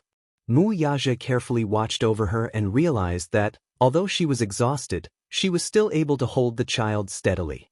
This was probably the power of motherhood. "Yueyao, you're finally here. Daddy and Mommy have been waiting for you for a long time," Yun Shishir said and gently kissed the corner of her eyebrows. She touched the baby's eyes and found that she couldn't open them. Her eyes were closed, and her eyelashes were long, thick, and slightly curled. In this aspect, she resembled her father a lot. In her warm embrace, the baby suddenly opened her mouth and moaned. Her little mouth moved a little, as if she wanted to suck on something instinctively. The nurse was amused. "She's going to drink milk," Yun Shishir asked. "Can she eat now?" "There's no rush to feed her. The little guy is so obedient and doesn't make a fuss. There are so many babies who just came out and they're crying so hard. She must take after her father in this aspect, right?" Muyaja's face strangely turned red, and he smiled. He was actually shy. "Don't say any more. Daddy is shy." Chapter 3041. "Hubby, you're going to be a father again." He smiled, raised his hand, and gently caressed her cheek. Touched, he said, "My wife, it's been hard on you." "I won't." Yun Shishir lowered her head again and blinked. She wanted to see the little princess more clearly, but her vision was blurry. Even though she couldn't see, she felt more satisfied and happy with the child in her arms. "As long as she can be healthy, I feel that all the pain and suffering is worth it. Are you tired? Why don't you rest for a while?" Muyaja took the child from her arms, not wanting her to work too hard. Yun Shishir nodded and didn't force herself. She was happy that the child was born and wanted to hold it for a while longer. However, she was really exhausted after such an experience. Hence, she closed her eyes and fell asleep very quickly. When she woke up again, she had already been sent back to the ward. When she was awake, she heard Gong Jie and Hua Jin arguing. "Yueyao was smiling at me.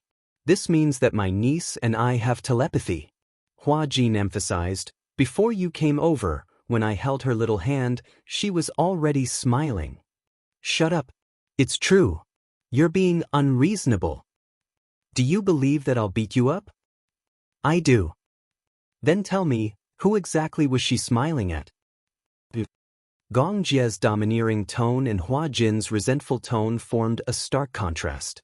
The child had already been sent to the room. Gong Jie and Hua Jin rushed over excitedly to see the little princess. Hua Jin was the first to go up and grab Yueyao's hand. In the end, just as Yueyao's lips curled up, Gong Jie came over and saw it. He was pleasantly surprised and said that his niece was smiling at him.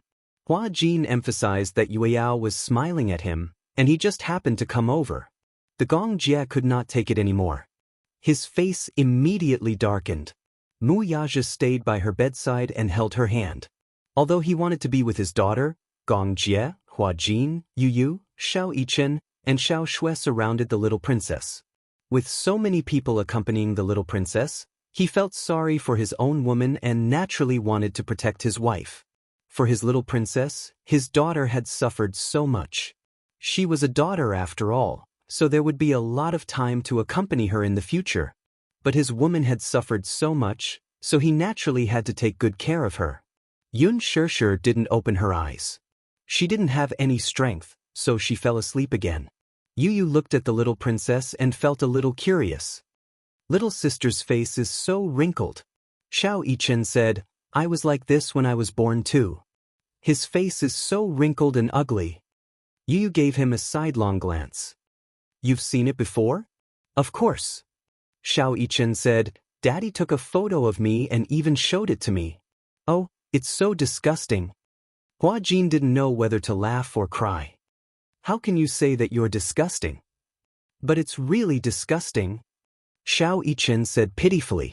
Then he changed the topic and said proudly, but Daddy said that I was just born at that time and hadn't grown up yet. Aren't I still so beautiful now? Little sister is definitely prettier than me. Yu looked at him quietly from the side and then used his poisonous tongue. I hope little sister isn't as thick-skinned as you. Chapter 3042. You're the one who's not pretty. Xiao Yichen was not angry. Instead, he retorted, we're twins. If you say that I'm not pretty, aren't you just indirectly saying that you're ugly? I'm more classy than you. I'm a little gentleman. I'm a little gentleman too. Gong Jie and Hua Jin stopped their bickering, but the two lads continued their debate relentlessly. Gong Jie shushed them. Keep your voice down. That's right. If the little princess wakes up, are you going to be responsible for feeding her? Xiao Shui said. Yu and Xiao Yichen then tacitly shut their little mouths. Gong Jie said, I want to hug her. Hua Jin said, you can't hug her. If she wakes up, she'll really cry. Shirshir is still sleeping and there's no one to feed her. Moreover, the nurse said that it's best to wait for the child to wake up naturally before feeding her. Xiao Yichen said, when little sister was in mommy's stomach, she didn't drink milk for more than 9 months. Wouldn't she be hungry? Everyone was silent. This question also stumped Yu. Gong Jie couldn't answer it either. The group of people silently looked at Mu Yaja. Gong Jie said, brother-in-law, you're knowledgeable. Why don't you answer this question? Mu Yaja felt like an old bespectacled professor, and the group of people in front of him were all like giant babies. He ignored them. Everyone knew what was good for them. At this moment, Mu Yaja was guarding his wife. He couldn't be bothered with them. The group of people looked at the little princess fondly. In their eyes, the little Yueyao was like a little angel flapping her wings. Her entire body was glowing. Even though Mu Yaja sent people to guard the news of Yun Shirshir giving birth and surrounded the hospital tightly, there were still many media outlets that rushed over. Ever since she became pregnant, because Mu Yaja was very protective of his wife, Yun Shirshir disappeared from the public for a long time. Fans were curious and looked forward to hearing news about Yun Shirshir. However, when the reporters rushed over, they were stopped by the bodyguards at the entrance. They were chased away by the bodyguards.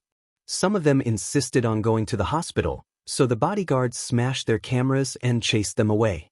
Mu Yaja's attitude was so rude and unreasonable because he did not want the little princess to be exposed to the public. He naturally wanted to protect his daughter well. These paparazzi were angry, but they did not dare to say anything. After all, the Xinyu financial group was so big and they knew Mu Yaja's means. Naturally, they did not dare to say anything. Some good friends naturally came to the hospital to visit when they heard the news of such a joyous occasion.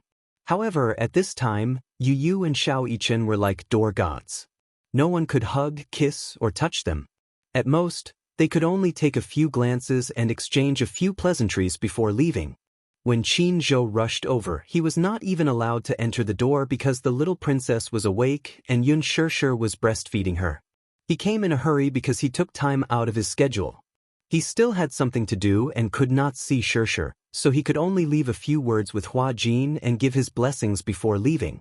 As soon as Qin Zhou left, Jiang Shen and Lu Jinyu came with fruits and some tonics. Just as they reached the door, they were chased away by Mu Yaja. Chapter 3043. Jiang Shen felt that it was unfair and complained to his boss, "Can't we even visit the little princess?" "That's right. You're her uncle after all. Why should you visit her?" Mu Yaja glared at Jiang Shen and asked, "Has the acquisition of Solomon been settled?" Jiang Shen looked away guiltily. He then questioned Lu Jinyu, has the Central Jin Guang land auction been registered? Lu Jinyu coughed and cleared his throat. Aha, why aren't you getting lost? Lu Jinyu and Jiang Shen wiped away their bitter tears and returned to the office with their arms around each other's shoulders. A week after Yu Yao was born, her face was no longer wrinkled like when she was just born. The little girl's face had already returned to its original color. It was white and tender, as if it could be broken by the slightest breeze. Sometimes, Yun Shirshir would sigh with emotion as she hugged Yu Yao. This was probably bliss. However, there were also times when she felt blissful. For example, when she was breastfeeding, the little Yu Yao would snuggle in her arms and enjoy the milk. Perhaps because the little Yu Yao was extremely hungry, she would use a lot of force when she was suckling, as if she wanted to suck her entire soul away. Mu Yaja said that this girl was like a greedy little cat when she was suckling.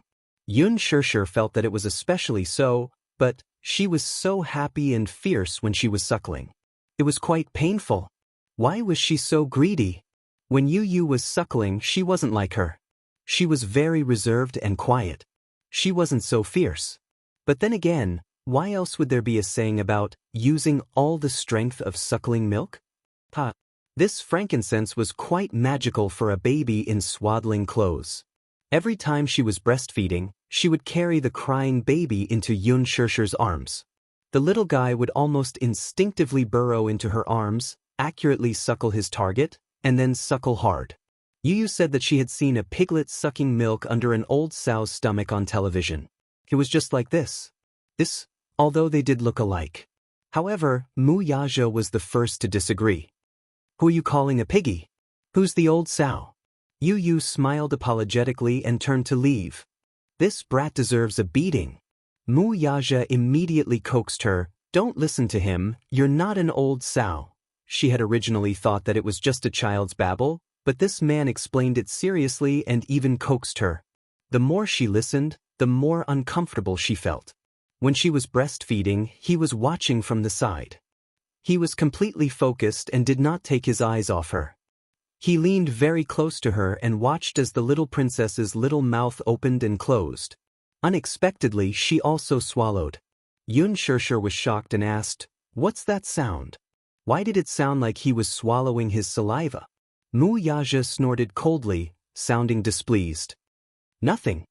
Seeing how the little Yu Yao was eating so well and was leaning on Yun Shirshir's chest, occupying the spot that originally belonged to him, Mu Yaja felt a little uncomfortable. Fortunately, it was a daughter this time. If it was a son, he would feel even more indignant. However, was it because she was a little princess? He was happy to give her this privilege. Yun Shirshir did not know whether to laugh or cry. What's the matter? Gluttonous. Yun Shirshir blushed and couldn't help but push him. Hey, don't tell me, you want to drink milk too? Chapter 3044. Hey, don't be rash. You have such a big appetite. If you finish it all, what will Yu Yao drink? He couldn't help but give in when he saw how serious she was. He scratched her nose lightly and said, I'm just teasing you. Yun Shirshir laughed and said, I'm teasing you too. The two of them looked at each other and smiled. The deep love in their eyes couldn't be concealed at all. Outside the door, Yu and Xiaoyichen were sitting on stools. Even though the two little guys were still young, Mu Yaja insisted that they stay away when Yun Shirshir was breastfeeding. His attitude was not to be disobeyed. Yu said indignantly, Daddy is really narrow-minded.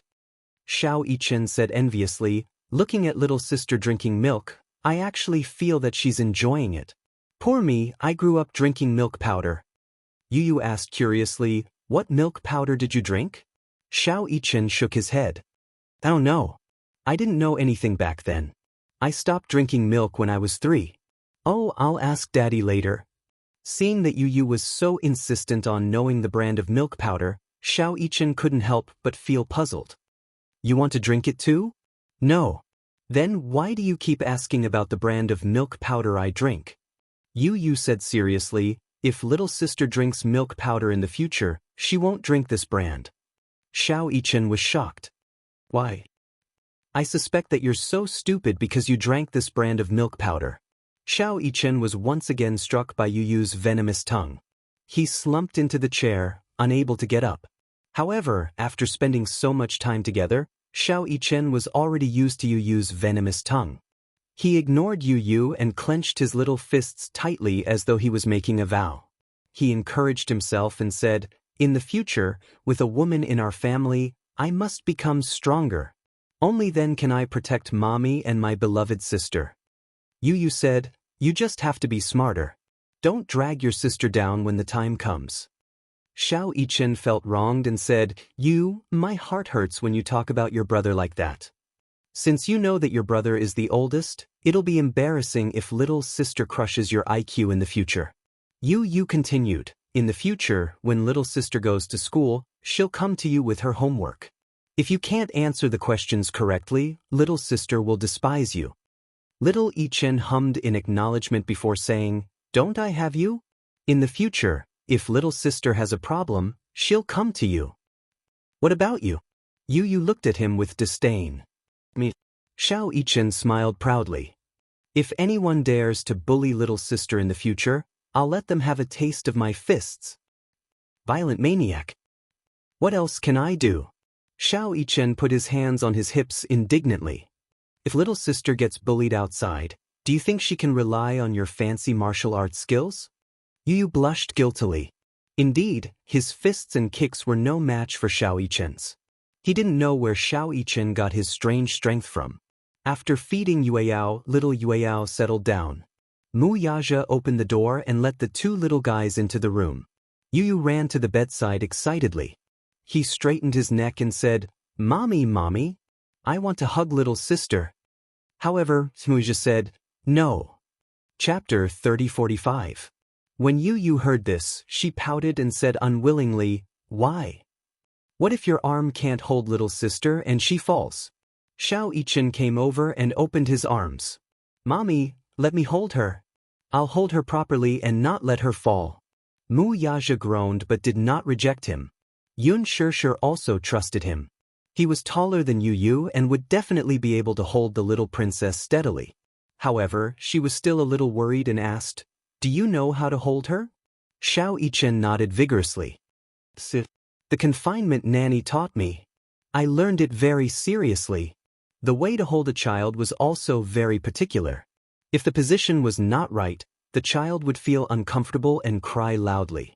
Moreover, the bones of newborn babies were very soft. If one was not careful, it was possible to hurt the baby. Yun Shirshir reminded him, "Then you must be gentle and be careful." Xiao Yichen immediately walked over and took little sister from Yun Shirshir's arms with a sincere expression. Yu stared at them from the side. When she saw that Xiao Yichen could be held but she was not allowed to, she couldn't help but feel a little jealous. Biased. Biased. Daddy is biased. Mommy is biased too. He crossed his arms and sulked. He turned his head away and ignored them. Yun Shirshir smiled helplessly. Then, she heard Xiao Yichen suddenly whisper, "Little sister opened her eyes. She's looking at me." When Yu Yu heard this, her anger immediately dissipated. She quickly went over and saw that the little princess, who was in Xiao Yichen's arms, had suddenly opened her eyes. She had a pair of big, clear eyes. Her eyelashes were long and curly, and her eyeballs were as black and shiny as onyx. She blinked and clenched her little fists. As she looked at Xiao Yichen, the corners of her eyes curved. Her cherry lips parted and revealed a bright smile. When Yu Yu saw this, her heart almost melted. Her face flushed red and she wished she could snatch little Yueyao into her arms and hug her properly. However, this was just a thought. Yun Shirshir suddenly said, "Does this child really like to cry? I saw other babies cry in the middle of the night after they were born. But little Yueyao only cries when she's hungry." When the confinement nanny changed her diaper, she was also surprised. She said that it's a miracle that she was born to smile. Mu Yaja said, "Little Yueyao Yu Yu." Little Yichen doted on her and carefully hugged her. However, to his surprise, little Yueyao reached out a chubby little paw and suddenly grabbed his collar. He did not know where she got her strength from, but she held on tightly. With a tug, her two little feet suddenly kicked as if she was excited.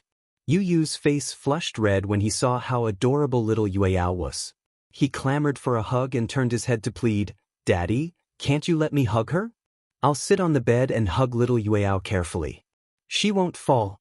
When Mu Yaja saw that he really wanted to hug little Yueyao, he nodded and said, "Okay." Thus, Yu Yu excitedly took little Yueyao from Xiao Yichen's arms. He had learned how to carry babies from the confinement nanny, and he had learned it together with Xiao Yichen. This was the first time he carried little Yueyao in his arms. She was so small and soft that he could not bear to use his strength. Chapter 3046. When little Yueyao saw him, she was also curious. She widened her eyes slightly and looked at him curiously. Yu Yu gazed at her tenderly, his heart filled with tenderness. He had been looking forward to this little thing for a long time. He had always dreamed of having a younger sister and had been looking forward to it for a long time. He also had high hopes for Mu Yaja. Fortunately, his daddy had not let him down and had not made him wait for too long. His younger sister had been born for more than a week. Because she was sleeping most of the time, he rarely saw her open her eyes.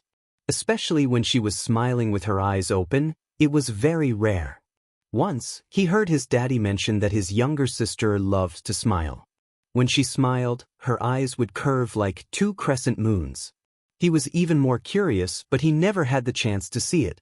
Even though his health was not good and he needed to rest recently and couldn't run much, he couldn't bear to go home when his younger sister was in the hospital. Every time he reluctantly went home and lay in bed, the image of his younger sister's young face would always appear in his mind. His heart felt so full, as if there was nothing filling it up. There was a voice that kept repeating, You finally have a younger sister. From now on, you must be the best brother in the world. Let your younger sister be the happiest sister in the world." When Yun Shirshir was pregnant, he and Xiao Yichen wrote in their diaries seriously, looking forward to their younger sister's arrival day and night. When Jiang Li came to visit Yun Shirshir, she deliberately teased him and said, "When you have a younger sister in the future, Daddy and Mommy will dote on her. They won't dote on you anymore." Now that the two-child policy was fully open, every family could have a second child. Jiang Li also wanted to have a second child. She wanted to have another son so that she could have both a son and a daughter. However, when she accidentally mentioned this to her daughter was very resistant and said that she didn't want a younger brother or sister. If she had a second child, she would run away from home. Nowadays, the majority of people were only children. However, when the second child era came, many older children were very resistant to it. Originally, the family revolved around one person. If they had a second child, it would mean that the younger brother or sister would take away the love that originally belonged to them. Naturally, the eldest son was unwilling.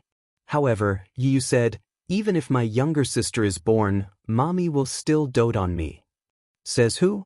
Look, your younger sister is so cute. Your mommy loves her so much. From now on, her love will not only belong to you and Xiao Yichen. When Yu heard this, he smiled and said, "If it's a younger sister, it's okay." He lowered his head and looked at the crib. His heart seemed to be filled with tenderness as he looked at the little life dotingly. He said softly, "If it's a little sister, it's okay to share all the love that Mommy has for me with her. I will also pamper her and grow up with her." Jiang Li looked at him in surprise, only to see the gentleness in his eyes. He was so touched by this child. She said to Yun Shirshir, "Shirshir, you're so lucky to have these two considerate kids. And I'm so jealous of you." Yun Shirshir was also very touched. She had asked Yu in private if he would be jealous if they revolved around their younger sister in the future. Chapter 3047. Yun Shirshir's heart was filled with warmth when she heard these words. At that moment, Yu hugged his little sister. His heart was filled with emotions. Ever since his little sister was born, there had been constant changes. Even though these changes were minimal, in Yu's eyes, they were huge changes. Now, she was gradually growing up. He lowered his head and sniffed gently. The little one had a milky fragrance that was unique to babies. How fragrant! Could it be that he was like this when he was young? Yu was thinking about it. However, the moment he lowered his head, little Yueyao's nose suddenly wrinkled. Her beautiful eyebrows were tightly knitted together. A storm was brewing. Xiao Yichen noticed that something was wrong with her expression and exclaimed. In the next second, little Yueyao suddenly opened her mouth, straightened her throat, and started crying. Wah, wah, wah. Yu was startled by her crying. He looked at her, not knowing what to do. He didn't know why this little one was crying all of a sudden. Daddy, why is little sister crying? Mu Yaja walked over nervously. When he saw little Yueyao crying at the top of her lungs and her little face flushed red, he thought that she was feeling unwell. He was also puzzled. He asked, could she be hungry? Yun Shirshir said strangely, she just breastfed. Why would she be hungry again? Xiao Yichen said, could it be that it's time to change the diaper? The confinement nanny said that if little sister pees, she will feel uncomfortable and cry. Mu Yaja placed little Yueyao on the bed. He took off the diaper and took a look. Her tender little butt was clean. Xiao Yichen took a look and smiled. Has Daddy been changing little sister's diaper all this time? I see that Daddy's movements are very practiced. Yun Shirshir said, your daddy only changes little sister's diaper occasionally. The confinement nanny is usually in charge. I think he's very skilled. Little Yueyao was still crying nonstop. Mu Yaja held him in his arms and tried all sorts of ways to coax him. He gently patted him, but the little guy didn't seem to give him any face. His little face was still wrinkled, as if he had been greatly wronged, and he cried even harder. Xiao Yichen walked over and said obediently, let me sing for little sister. If my sister hears me sing, she definitely won't cry anymore. Don't. Mu Yaja said nervously, you're tone deaf. Don't scare your sister. Xiao Yichen suffered another blow and found it hard to defend himself. Why was Daddy the same as Yu? They always liked to attack him. He was so sad. Just as Xiao Yichen and Yu were feeling dejected, they heard Yun Shirshir say, it's probably because little sister recognized him. After all, this is your first time hugging her. Xiao Yichen immediately said, little sister won't cry when she's in my arms. Could it be that Yu didn't hug her properly? How is that possible? Yu was a little uneasy. He didn't know what was going on. Little sister was originally fine in his arms, but she suddenly started crying. He was a little worried. Could it be that little sister isn't feeling well? No way. It's probably because she recognized him. She'll be fine after some coaxing. Mu Yaja hugged Yueyao and coaxed him. However, the strange thing was that after a few coaxes, the little guy's crying gradually weakened. Everyone was amazed. Mu Yaja patiently coaxed him for a long time. The little guy lay in his arms, staring at him with tears in his eyes. However, he stopped crying. Even Yu was amazed. Don't cry. Chapter 3048. Daddy, let me hug her again.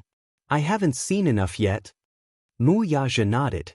However, when Yu walked over and reached out his little hand, Yueyao's nose wrinkled again and she burst into tears again. Yu instinctively retracted his hand and hid to the side. He stared at her innocently as if he had done something wrong. He pinched the corner of his shirt uneasily and looked a little lost. Mu Yaja looked at Yu's expression. For some reason, his heart ached. He immediately coaxed him and said, little sister wants to sleep. Is that so? However, Yu still felt sad. Little sister didn't seem to like him that much. It was fine when Xiao Yichen hugged her or when Daddy hugged her, but why did little sister cry so badly when it was his turn? He felt sad and a little disappointed. He sat by the window and watched helplessly. His heart ached so much that his eyes almost turned red. Mu Yaja finally coaxed little sister to sleep and placed her in the crib. Xiao Yichen lay by the bed and watched. However, Yu didn't dare to go closer. He watched from afar, afraid that little sister would cry again if he went closer. Gong Jia and Hua Jin knocked on the door and walked in. Hua Jin held a box of food in his hand and said, it's time to eat. While Yun Shirshir was hospitalized, Hua Jin and Gong Jia stayed at the hospital every day. Yun Shirshir's meals were all taken care of by the confinement nanny. Tonight, they specially made white crucian carp soup. It was said that drinking this soup would nourish qi, strengthen the spleen, clear the channels, and lower the breast. She drank it for 2 consecutive days and didn't feel anything special. However, there was indeed such a saying. As for Mu Yaja, Gong Jie, and the others, they naturally settled their own meals. If there were no special circumstances, Mu Yaja basically stayed close to her. When Gong Jie and Hua Jin went out to eat, they would bring back fast food for him. Sometimes it was a box lunch, and sometimes it was cooked by Hua Jin himself. Hua Jin's culinary skills were not bad, and Mu Yaja recognized it. Sometimes, he would take the initiative to ask to eat Hua Jin's cooking. Yu sat at the table unhappily. She held her chopsticks and looked at the sumptuous dishes, but she had no appetite. Gong Jie saw this and couldn't help but scratch his nose. "What's wrong? Why do you look so glum?" "Uncle, will little sister cry when you hug her?"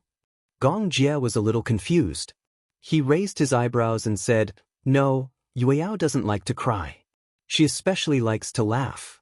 Why are you asking this?" Yu then asked Hua Jin, "What about Uncle Hua Jin?" Hua Jin covered his face and said, "I haven't hugged her yet." He wanted to hug her too, but Mu Yaja and Gong Jie both disagreed. Yu was even more disappointed. "Little sister cries a lot when I hug her." Hua Jin remarked, "Isn't it normal for such a small child to cry and throw a tantrum? But everyone says that little sister loves to laugh and rarely cries. Why did she cry when she was in my arms?" Gong Jie rubbed his round face and said, "You can try again next time. Maybe little sister is sleepy and wants to sleep. A baby this big is especially sleepy. Don't think too much, okay?" Yu had originally thought that this situation was probably just a coincidence, so he didn't think too much about it. However, he didn't expect that this situation would continue to happen. The next day, Yu went to the hospital. The confinement nanny had just changed the baby's diaper. He walked over and asked to hug little sister again. Chapter 3049. After receiving his permission, Yu was elated and carried Yueyao in his arms. However, the little thing was originally grinning from ear to ear. When she was carried in his arms, she did not react at first, but after a while, just like last night, a storm was brewing. She whimpered for a while, blinked her eyes, and 2 drops of tears fell. Her tears fell rapidly and slid down her cheeks. Her cries were earth-shattering as they escaped her little mouth from her throat. Yu was caught off guard. He watched as her little mouth opened wide. He could even see the quivering little tongue in the depths of her throat. "Wah!" The little one opened her mouth and cried earth-shatteringly. She even lifted her little leg and kicked his arm, as though she despised him. She used a lot of strength. Yu was in pain from the kick, but he didn't dare to let go, for fear that he would hurt his little sister in his arms. The confinement nanny hurriedly took the child from him and coaxed her for a long time. In the end, she still ended up in Yun Shishir's arms. Only then did she stop crying. When Yu saw that this situation had repeated itself, he was extremely upset. He sat in a corner with his handsome brows slightly furrowed. Disappointment was written all over his face. Yun Shishir couldn't see the disappointment on his face, but Mu Yaja could. He pulled him to the front of the room and stared at his face as he asked, "What's the matter? You don't look happy." "Daddy?" Yu fiddled with his soft fingers, feeling aggrieved. His eyes suddenly reddened and his voice became choked with sobs. He sounded as though he was about to cry. "Does little sister not like me?" Mu Yaja was stunned. He frowned and asked, "How could that be? Little sister must hate me. Otherwise, why would she cry whenever I hug her?" Yu sobbed as though he had suffered a great grievance. His tears fell instantly. He raised his hand and wiped away the tears at the corners of his eyes. He sniffled and was extremely upset. He rarely cried, and even more rarely showed such a helpless and flustered expression. He always had a calm and collected expression, probably because he was too sad, too upset, and also a little scared.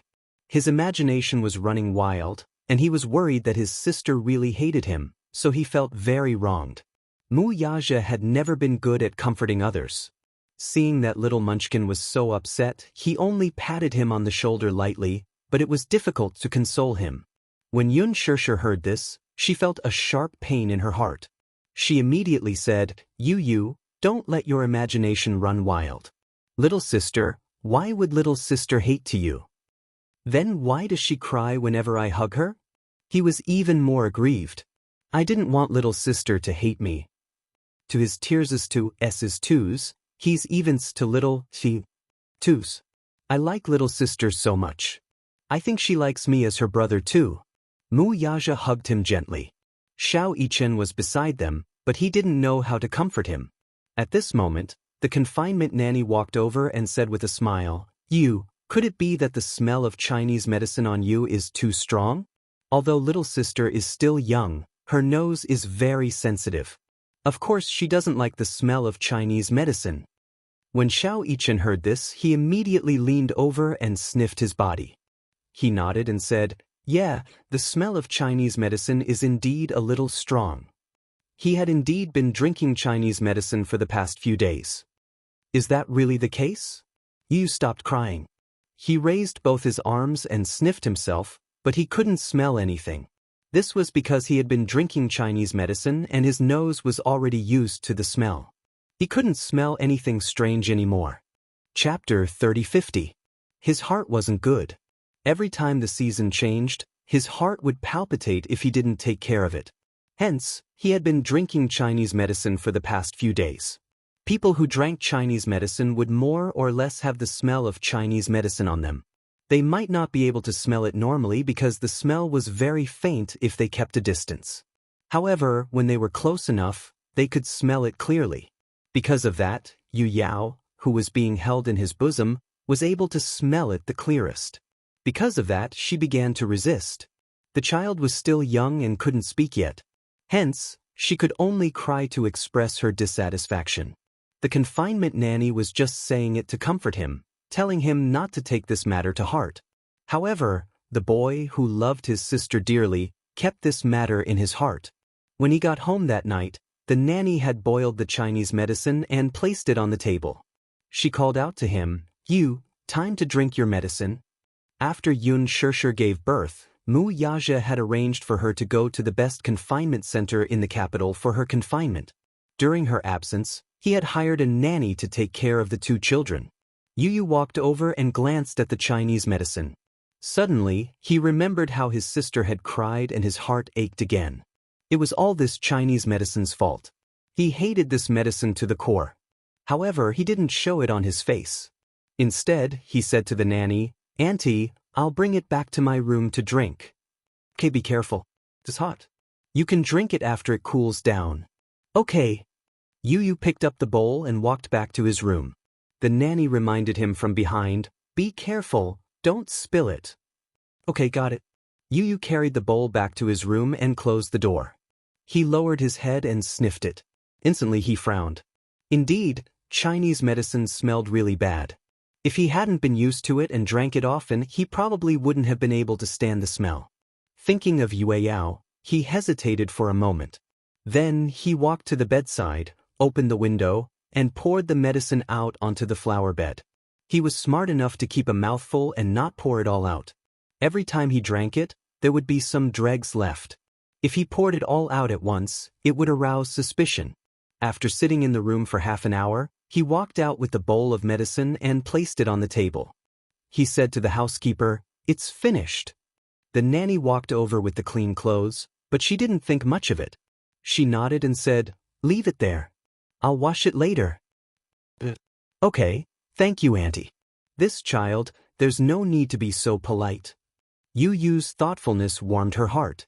Hence, she did not realize that the child was doing something behind her back. Xiao Yichen was still reading in the study. He still remembered what Yu had said a few days ago. Hence, at night he still worked hard. He took out his problem book and racked his brains to calculate. Yu went into the bathroom. When he showered, he used a lot of body wash and rubbed it all over his body. After washing twice and wiping himself clean, he took a whiff.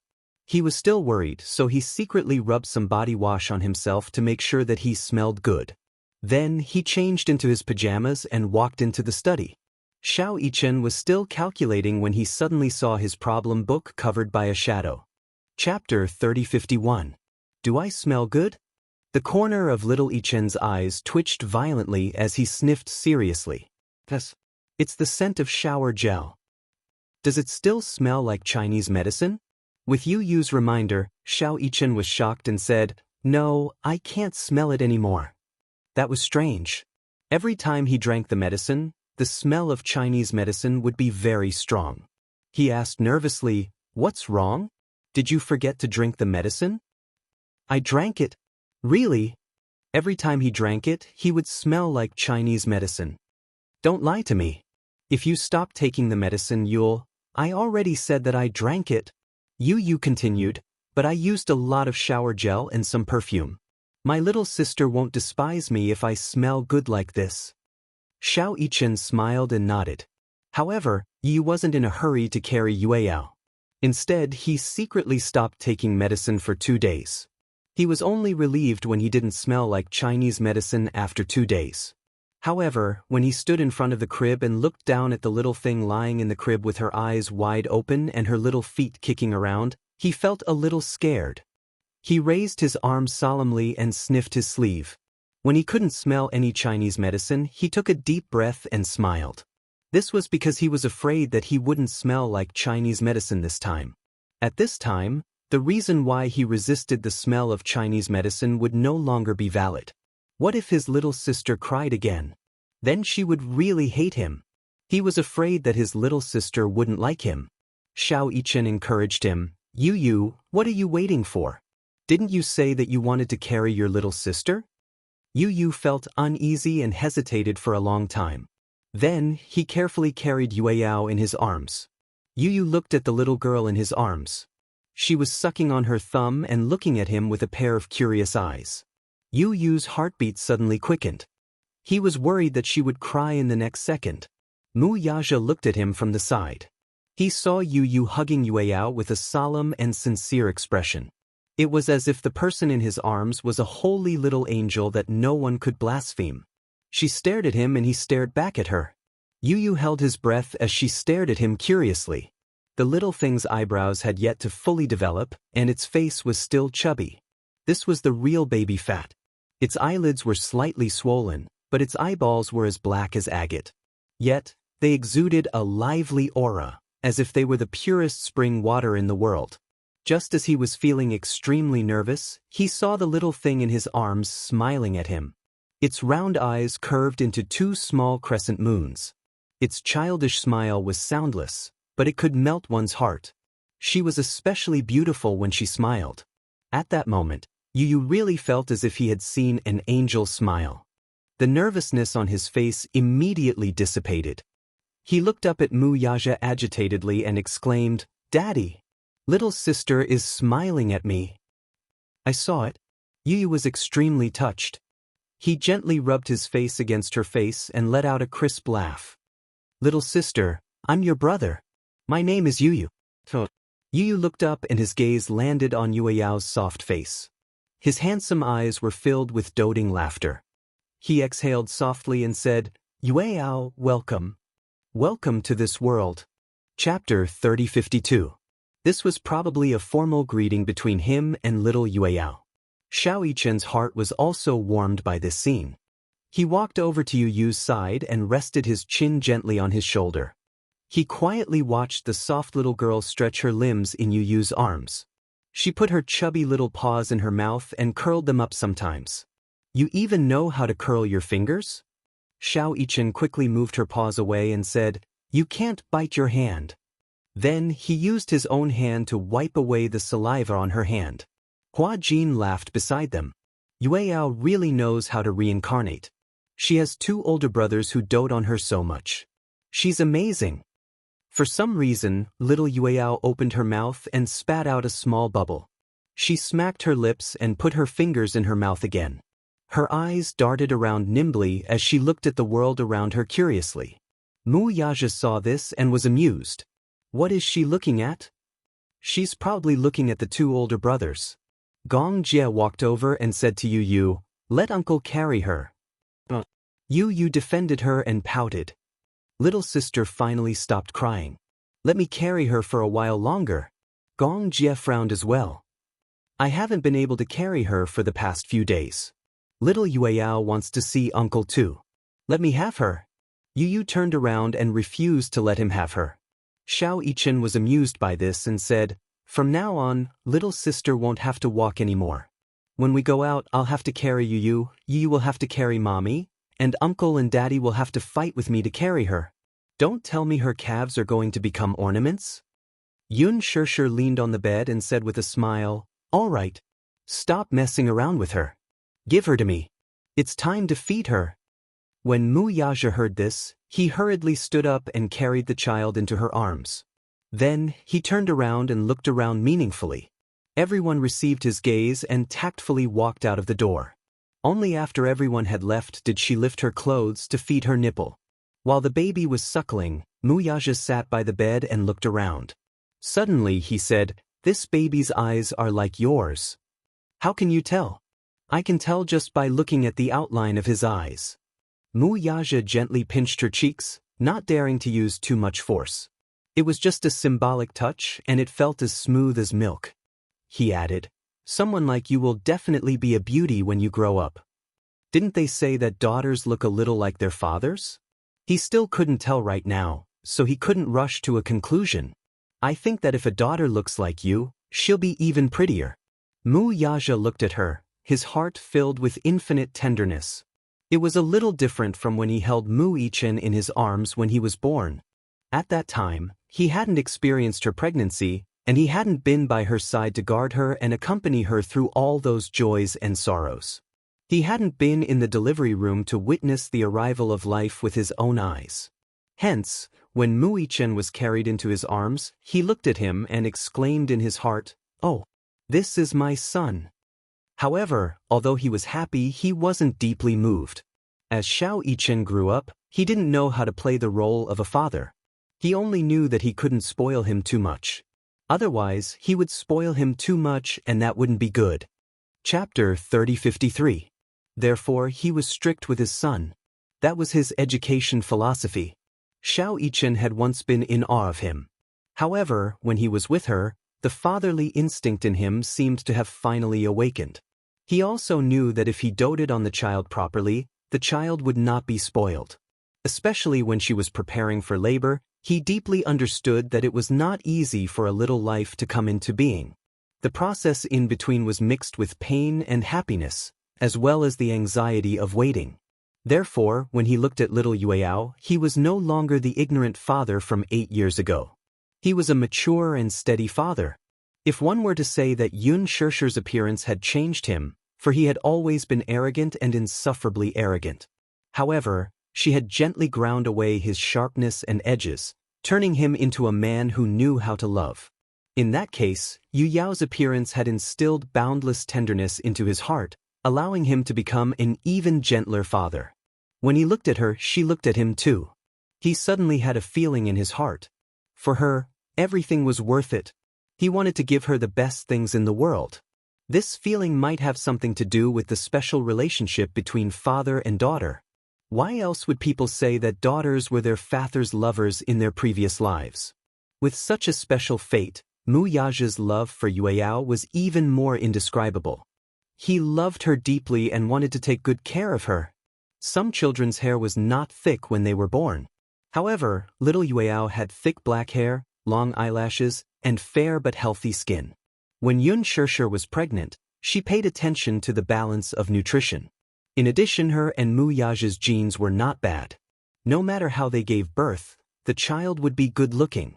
Therefore, when the nurse carried the child for the injection, the other nurses saw it and were extremely envious. With their rich experience, they could tell at a glance that this child would definitely be a beauty when she grew up. When little Yueyao was given an injection, she attracted a lot of attention. Even the directors of the obstetrics and gynecology department came out when they heard the news. When the child was brought back, the nurse said with relish, "Didn't you see those doctors fighting to carry her? I didn't even let them. They said that this little princess can't recognize people and would cry if she were to be carried by anyone. They all said how regretful they were. Then they all said that this child would definitely be very good-looking when she grows up." When Mu Yaja heard this, he raised his eyebrows and said, Don't you know whose daughter she is? There was a hint of smugness in his words. He was showing off. The nurse said to Xianxia, "Xianxia, you're so lucky. You have such a handsome husband, a pair of handsome sons, and a daughter who is as beautiful as a little angel.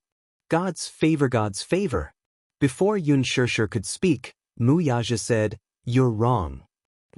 What do you mean?" Mu Yaja gazed at Xianxia affectionately and said, "It's my good fortune to be able to marry her." This sentence was like a piece of sweet candy that melted on the tip of her tongue. The nurse was even more envious and couldn't help but say, "You two are so loving."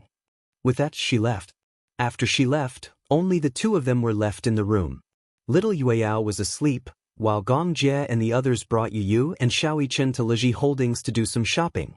Chapter 3054. Yu waved his hand and said that he was going to buy clothes, toys, and teething sticks for his sister. Gong Jie wanted to see the little princess more, but in the end he was dragged away by Yu. Mu Yaja sneered in his heart. This son of his knew how to read people's faces. He knew that they had not enjoyed their time together for a long time. Recently, Liji had launched a new baby and baby counter. It was said that Yu had suggested it when Xianxia was pregnant. Liji had basically been taken over by Li Hanlin. Li Hanlin had been promoted to CEO of Liji and Yu had retired behind the scenes. He did not want to waste time on other things. After Xianxia was pregnant, he decided to spend more time with his sister. To welcome his sister, he had especially urged Li Hanlin to develop the baby and baby market. After 8 months of preparation, Liji had launched the baby and baby counter. However, in recent days, there had been complaints from consumers that the baby and baby products in the counter were more targeted at baby girls. This was what Yu had requested. This was one of his selfish reasons. When he had free time, he would scribble on a piece of paper and design some toys for his sister. The product development required some time, so he had to come up with the idea in advance. When his sister was old enough to play with toys, he wanted to let his sister play with the toys he had designed. Because of the birth of little Yueyao, he did not take care of the Daoist project. He threw the half-drawn blueprint aside and did not care about it anymore. Gong Jie did not care about it either. Even if he was ambitious about the Daoist project, it was not as important as his niece. Even if it was the Hurricane Group's affairs, Yu had also kicked it aside. The room was quiet. Little Yueyao was sleeping soundly. Mu Yaja lay down on the bed and held her in his arms. She had been sleeping quietly, but was disturbed by his actions.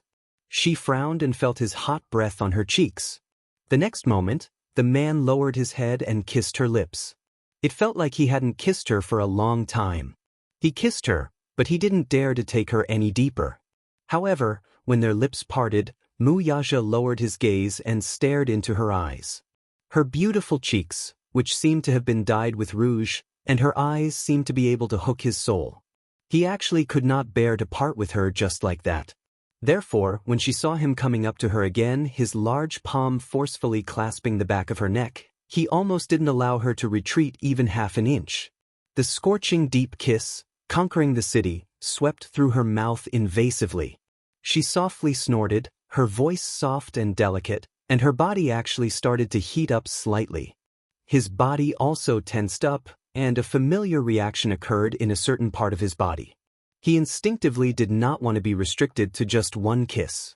He wanted to have more of her, to a greater extent. Their lips tangled together and their breathing gradually quickened. He stared at her, she closed her eyes, but even if she couldn't see, the burning in the man's eyes was self-evident. But when he kissed her collarbone, he forced himself to leave her lips. He wanted her and had endured for almost 10 months, but he deeply understood that now that she had given birth, she could not bear him at all. Chapter 3055. Hubby, it's been hard on you. She was pregnant and it had been hard on her, but it wasn't easy for him either. She had clearly seen how much he had sacrificed for the past 10 months. His forbearance, his tolerance, his care, and his companionship. She could see from every detail that he had sacrificed no less than she had. If their identities could really be swapped, this proud man would also be willing to bear the pain of childbirth for her. Especially during that period when she was extremely depressed, It was also him who had taken her step by step away from that swamp.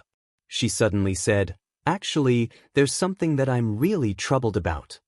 Mu Yaja stroked her silky hair and raised his eyebrows. What is it?" She pondered for a moment and hesitated for a long time before deciding to tell him about it. "Don't you think that we've always done a good job with pregnancy prevention?" Mu Yaja's eyelids twitched fiercely. Very quickly, he knew what she was puzzled about. "But how did you get pregnant?" Yun Shirshir was still puzzled. "I remember that I've always been taking long-acting contraceptives. Could it be that the contraceptives are useless?" "Contraceptives aren't anything good. Taking too many of them is bad for your health. Don't take them again in the future." He didn't answer her question but deliberately changed the topic. Yun Shirshir's thoughts weren't led away by him. She was still troubled by this topic. "We've done a good job with contraceptives. Not only do I take pills, but you also wear condoms sometimes. Logically speaking, it's impossible to get pregnant." Mu Yaja was a little hesitant to tell her the truth. The reason why the contraceptives had failed was because he had unscrupulously replaced her contraceptives with folic acid. There wasn't much difference between the two types of pills after removing the packaging. She wouldn't necessarily study such small pills in detail. However, he was worried that if she found out that it was his private actions that had caused her to get pregnant, she would be unhappy. After all, this was considered going against her wishes. His sneaky actions didn't seem very honorable. Thus he probed her. "Don't you like your daughter?" "I like her. Of course I like her. I like her a lot." Yun Shirshir was annoyed by him. "What are you talking about? How could I not love my own daughter? After all, it was my own flesh and blood. It was just that I hadn't planned to get pregnant back then, so this child came unexpectedly. However, Yueyao was born, so I felt that I was lucky. It was a blessing to have both a son and a daughter." "You've hit the nail on the head. If you say it's a daughter, then you're really pregnant with a daughter." Mu Yaja suddenly fell silent. Yun Shirshir added, "This can be considered a beautiful accident." "Actually," Mu Yaja said, "I've always wanted a daughter. But this time, even if you are pregnant with a son, I will still love him very much." So, after some deliberation, he said, "I had previously replaced your birth control pills with folic acid, so Yueyao's arrival was both within my expectations and beyond my expectations. Because I never thought that my wish would be fulfilled. The heavens have blessed me and fulfilled my wish." Yun Shirshir was stunned for half a second, but there wasn't much change in her expression. She only curved her lips. He thought that she was going to sulk, so he asked a little strangely, "Aren't you angry?" Chapter 3056. About the replacement of the birth control pills. Yun Shirshir shook her head. "At first, I thought that the birth control pills had failed. After all, the success rate of birth control pills is limited, so I didn't think much of it. Later, I looked through the medicine box and realized that the pills in it were different from the ones I used to take. I only suspected it, but I didn't expect that you were the one who secretly switched the folic acid pills." Mu Yaja smiled. "It's good that you're not angry." "Why should I be angry? Only my man can think of such a wise decision. Secretly switching the birth control pills with folic acid, this method is very like your style. Amazing. But I don't mean to blame you. It's just that with Yueyao, I really don't want to have any more children. It's not because of the body, but because I don't want my love to be divided into too many parts." Yun Shirshir snuggled into his arms and said gently, "With you, Yu Xiao Yichen, and now Yueyao, I feel that I'm the happiest woman in the world. I don't want anything else. I just want all of you to be safe and happy. That's enough. I don't want you to have any more children either." Mu Yaja said, "I didn't experience it before, but now that I've accompanied you through childbirth, I feel that giving birth is really too much for a woman. I'm very satisfied with having 3 children." Yun Shirshir nodded. "Then we have to take care of the birth control measures in the future. Otherwise, if another beautiful accident happens, I don't know whether to laugh or cry. Then, if I become a high-risk pregnant woman, I'll really suffer. It's not good to take too many birth control pills. If you wear a condom, it won't be 100% successful." How about I go for a vasectomy when I've recovered a little? Yun Xianxia said with a smile. Mu Yaja was stunned and frowned. A vasectomy is just a small operation. It will also prevent a lot of unnecessary trouble. Since they were discussing this topic, Yun Xianxia also wanted to talk to him about it. Hubby, you know me. In this life, I've decided on you. I don't want anyone else but you. Therefore, this reproductive function can be removed from my life. In my life, I will only have these 3 children. There will be no other children. Since there's a chance that something might go wrong with contraception, why don't we avoid it completely? I heard that ligation is not good for women's health. Since we're talking about this topic, I might as well tell you my decision. What decision? Mu Yaja said solemnly, I plan to have a sterilization operation. Well, what? Yun Xianxia was a little surprised. This man actually told her personally that he was going to undergo sterilization surgery. What did this mean? This meant that he would be permanently infertile. In fact, sterilization surgeries were mostly performed by men in Europe and America. This was because sterilization surgeries for men were relatively less risky. They could recover in a very short period of time. Basically, they could return to work right after the surgery without any side effects. A few days after Mu Yaja gave birth, the doctor asked him if he would consider having Yun Xianxia undergo a vasectomy operation since they already had 3 children. It was the first time he had heard of this term and he was a little puzzled. Hence, he asked around to find out what a vasectomy operation was. Chapter 3057. The doctor explained that both men and women could undergo ligation surgery.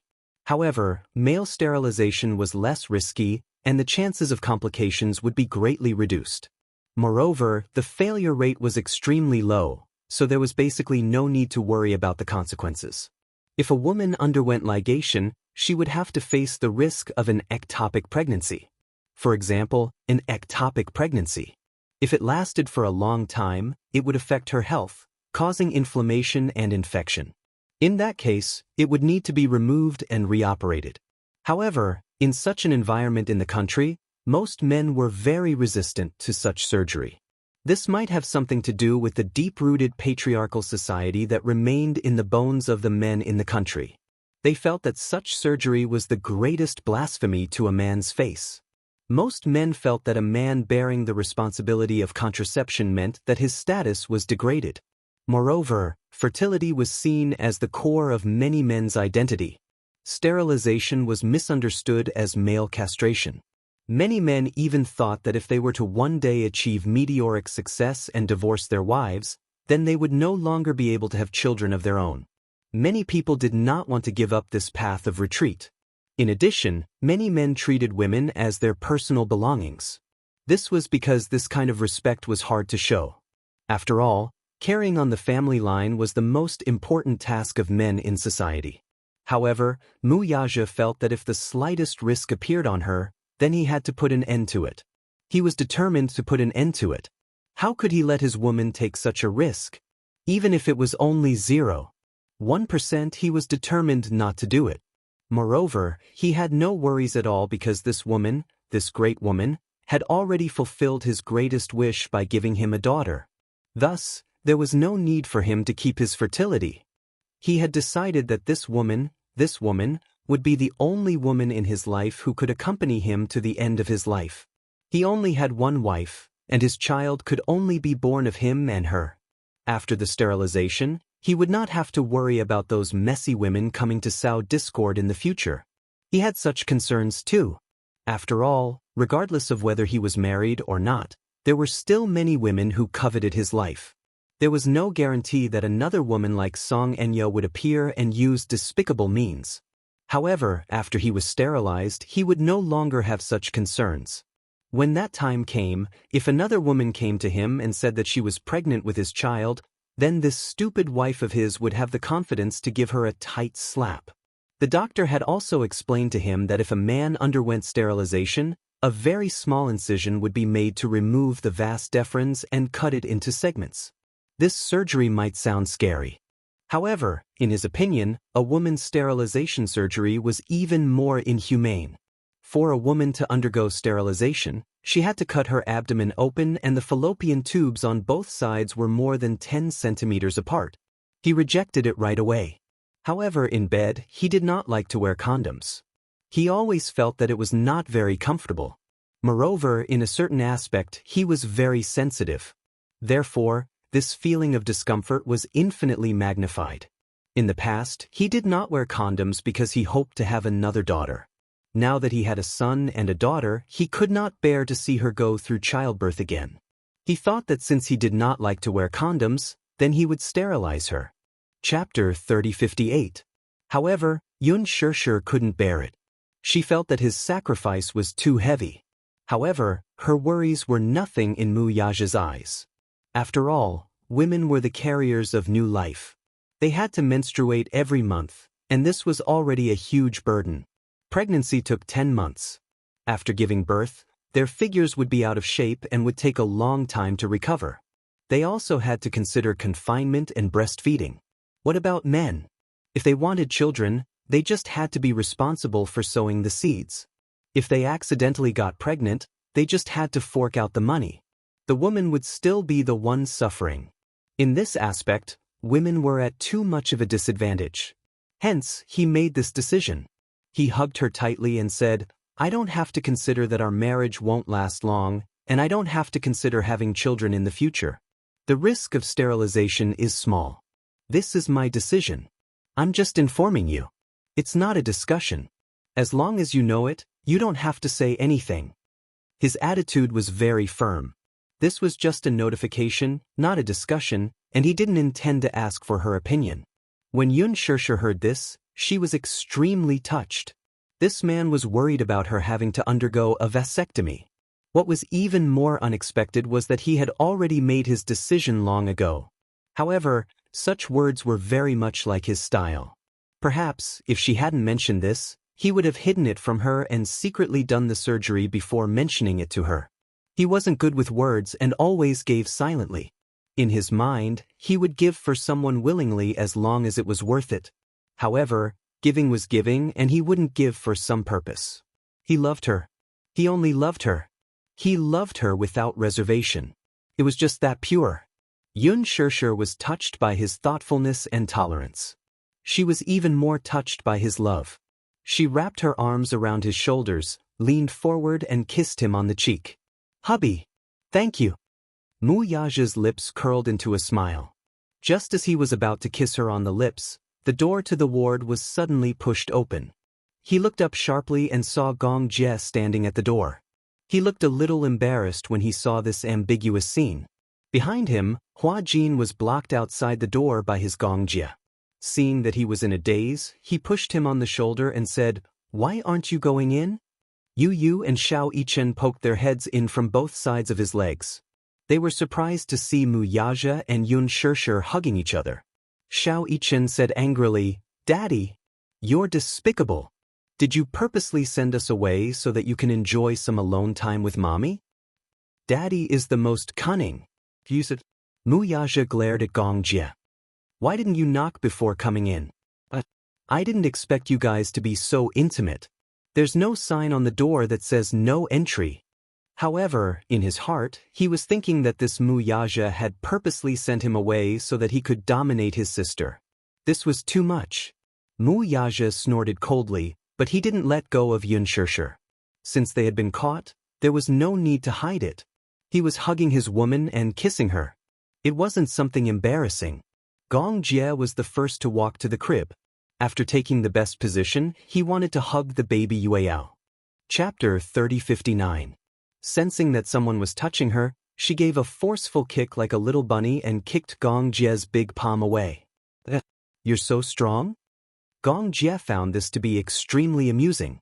However, when he saw that her little feet were still bouncing up and down, he had the urge to tease her. He reached out his long fingers and gently tickled the soles of her feet through her socks. Little Yueyao was very sensitive. As Gong Jie teased her, her little legs kicked even harder. You're like a little rabbit." Yu and Xiao Yichen immediately came over to take a look. They saw that little Yueyao's legs were like the paws of a little rabbit. She was kicking, and her eyebrows were slightly furrowed. She seemed a little unhappy.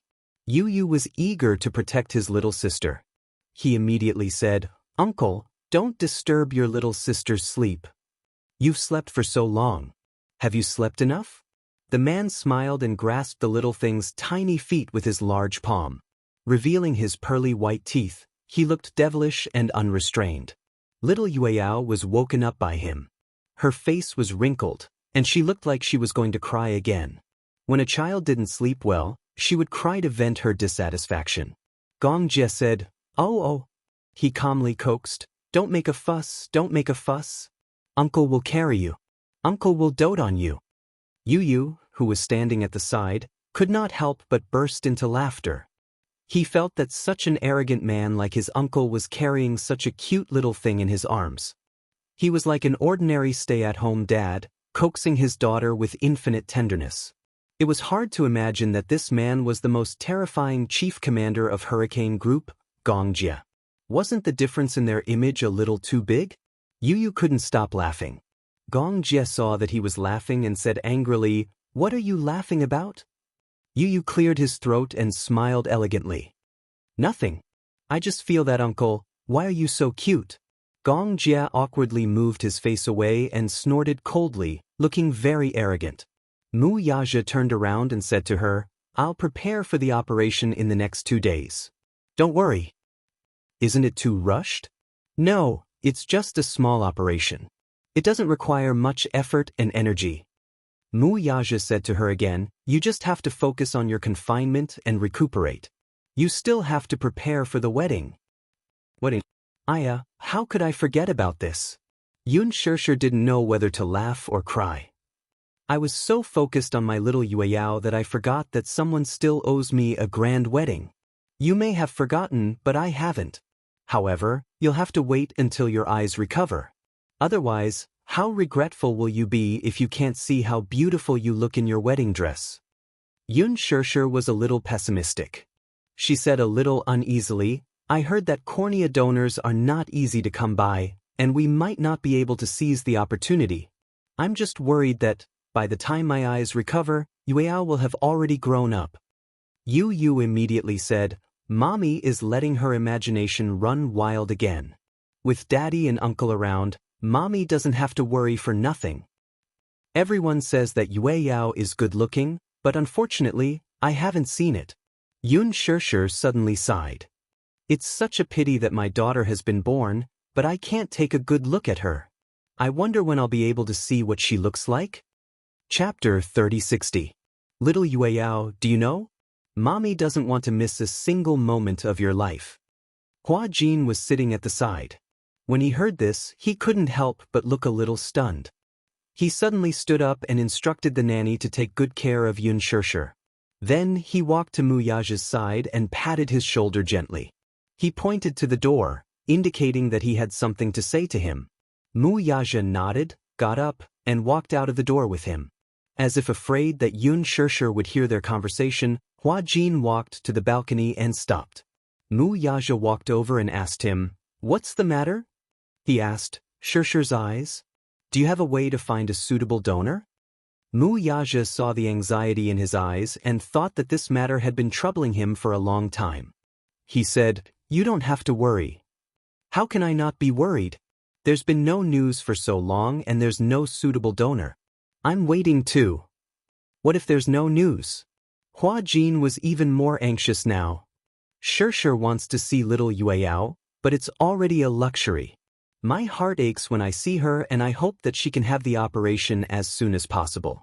Mu Yaja frowned but remained silent for a long time. Seeing that he was silent, Hua Jin thought that he was also worried about this matter. He couldn't help but say softly, "If you really can't find one, use mine?" As soon as he said this, Mu Yaja was stunned. He was extremely shocked. "Yours?" "Yeah." Hua Jin nodded heavily and immediately explained, "Brother-in-law, don't worry. I'm willing to do it. If Xiaxia can see it, I'm willing to give up my cornea. Also, you don't have to worry about me seeing it. I've asked the doctor and he said that even one cornea is fine." Mu Yaja felt that it was ridiculous. He didn't expect this guy to not only talk about it but also ask the doctor in advance. Hua Jin asked, "Why not? Didn't the doctor tell you that a living person's cornea can't be removed?" Hua Jin was stunned. He was indeed not clear about this matter. He only asked the doctor if it was possible to operate on a single cornea. The doctor's answer was yes. He thought that if there was really no donor, then he would use his own eye to exchange for Yun Xirshi's eye. "Brother-in-law, it shouldn't be a problem if you rely on your connections, right? I can sign the agreement. If it's voluntary, there won't be any disputes." "Are you crazy?" Mu Yaja scolded. "If she finds out that she used your cornea, what do you want her to think?" "Of course I can't tell her."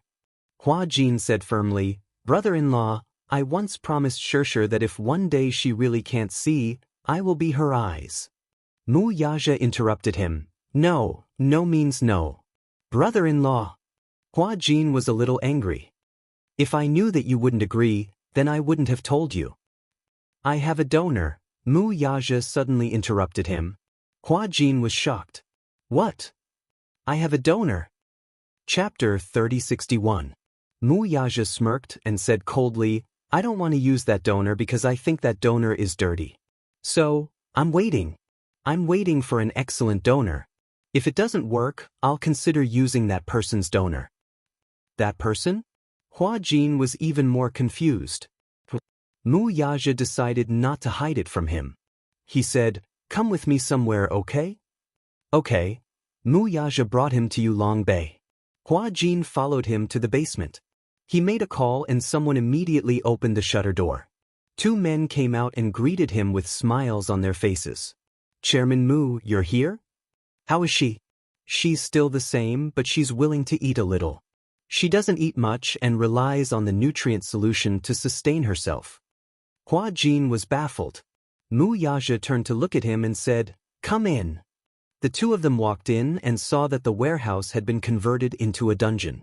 Through the iron bars, Hua Jin could see the skinny and dirty woman tied to the bed at a glance. The reason why it was dirty was because Yun Na had not taken a shower since the day she was locked up. Her clothes were dirty and stained with vomit and dust. Even though there were people who would usually clean her up, her body would resist the foredrip, and sometimes she would vomit. "Who is this, Yun Na?" Hua Jin suddenly understood. He knew the name Yun Na. He also knew that Gu Xingzi's death and Yun Xirshi's blindness were related to this woman. He suddenly understood why Mu Yaja had imprisoned her here. This was to nourish her pair of eyes. He could not help but sigh. This man was too two-faced. He kept Yun Na and kept her here until Yun Xirsher could undergo surgery. Then he removed her cornea and transplanted it to Yun Xirsher. "But I think her eyes are dirty. I won't use her cornea unless it's absolutely necessary." Mu Yaja frowned and said, "So I'm also waiting for a suitable donor." Therefore, the worst-case scenario was to transplant her cornea to Xirsher. "Don't let your imagination run wild. I'm her man. I'm going to spend the rest of my life with her. I will be responsible for her." Hua Jin felt relieved and nodded. When Yun Na saw Mu Yaja, she became excited. She immediately sat up and shouted at him, "Mu Yaja, how long are you going to imprison me? Tell me, what is your goal? Let's go, it's dirty here."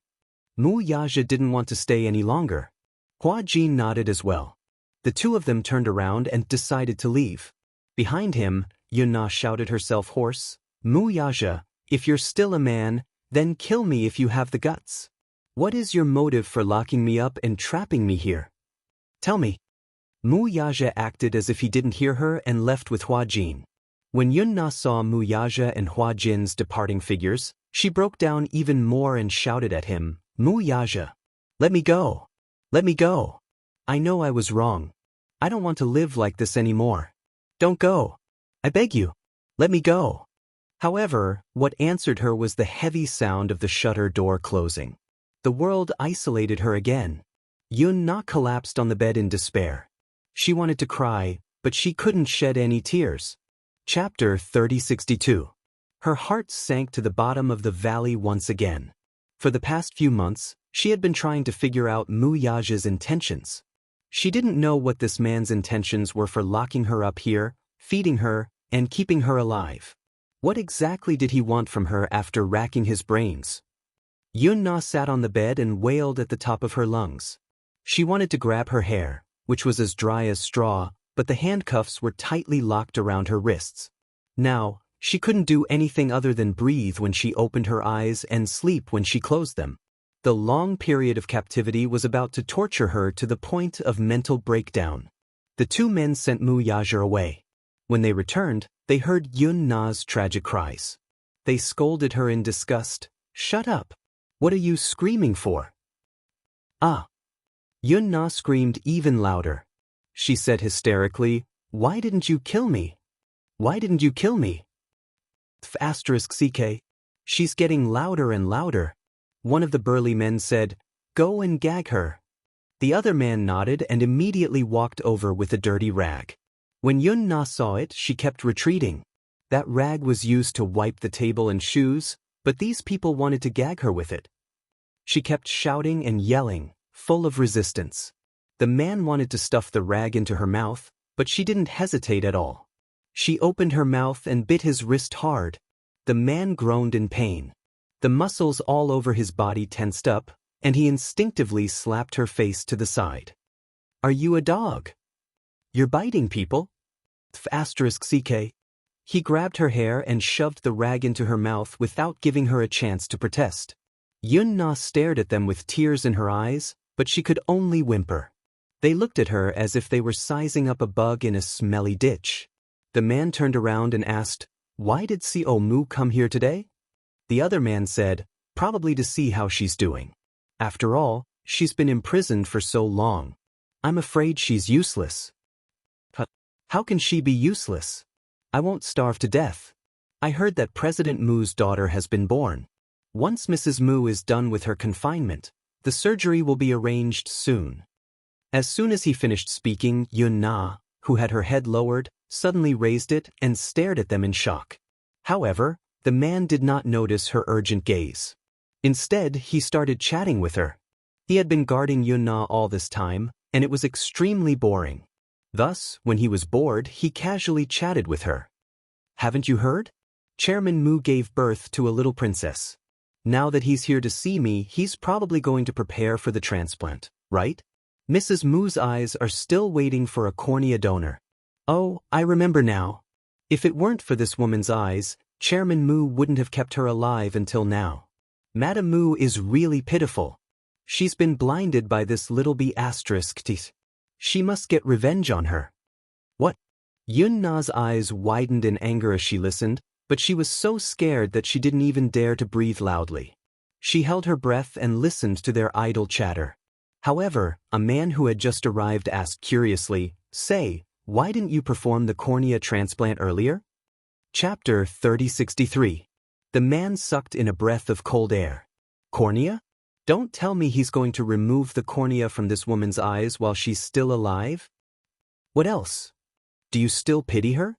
This woman is very despicable. She brought this upon herself. Tisk. But he can't do that." Yun Na suddenly leaned against the wall in fear. She couldn't believe that Mu Yazhi would be so cruel. "What do you mean he can't do that?" This is the debt you owe, and you should pay it back. If you knew this would happen, why did you do it in the first place? Tell me, your sister is Madame Mu. You can live a good life, but you have to commit such a sin. What's the point? Yun Na's breathing suddenly quickened. She opened her mouth but couldn't say anything. It turned out that Mu Yazhi kept her alive and didn't punish her or torture her because of her eyes. She finally understood. But she couldn't. She wasn't afraid of pain, but she couldn't accept it. Why? Why did he treat her like this? Did the heavens think that she hadn't been tortured enough? She could give her eyes to anyone but Yun Xianxia. That name made her hate her to the core. After Mu Yazhi's visit, Yun Na found out about this matter and could not recover from it for a long time. In the beginning, when she was making a ruckus, she even used all means to anger the men guarding her, hoping that they would beat her to death in a fit of anger. However, after the excitement and nervousness, she suddenly thought it through. She stopped arguing and quieted down. Her heart was like a stagnant pool without any ripples. She had figured out one thing and was secretly planning how to carry it out. That night, the few of them prepared dinner and were about to eat when Yuna suddenly said, "I want to eat." When the man heard this, he was surprised. This woman had never been willing to eat obediently. Most of the time, she relied on the nutrient solution to survive. Sometimes, they were afraid that it wasn't good to be on the nutrient solution all the time, so they would force-feed her, but she didn't cooperate at all. Now that she took the initiative to ask for food, the man felt that it was extremely deliberate. The man kissed her angrily. "Why are you saying that you want to eat for no reason again? Didn't you refuse to eat in the past?" "I'm hungry. I want to eat meat. I want to eat rice. Can't I do that?" Yun Na was overbearing and her gaze was fierce. When the man saw her attitude, he became even angrier. "You stinking woman, I'm talking to you properly. Why are you acting like a mad dog?" Yun Na sneered and said, "I want to eat. If you don't give it to me, then I won't eat." They looked at each other, feeling suspicious and even more vigilant. "You're not going to play any tricks, are you?" Yun Na, on the other hand, was so angry that she laughed. "You've tied my hands and legs, so what can I do? Moreover, look at all of you. You're such big men. Don't tell me you're afraid that you can't handle a woman like me who's about to become a cripple? You're quite sharp-tongued. All right, I got it." The man served her rice, vegetables and meat, then walked to the bed and said that he wanted to feed her. However, Yun Na said, "I'll eat it myself." "What?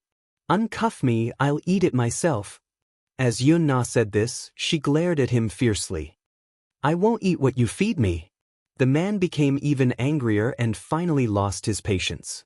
"What are you doing?" "I'll feed you. Don't play any tricks on me." Chapter 3064. "I won't eat what you feed me." The man almost smashed his bowl as he asked angrily, "Are you going to eat or not?" Yun Na was still stubborn. "I want to eat by myself." "But is this woman trying to escape?" Yun Na was aggressive. "Do you think I can escape? I don't have my handcuffs, but my ankles are still cuffed.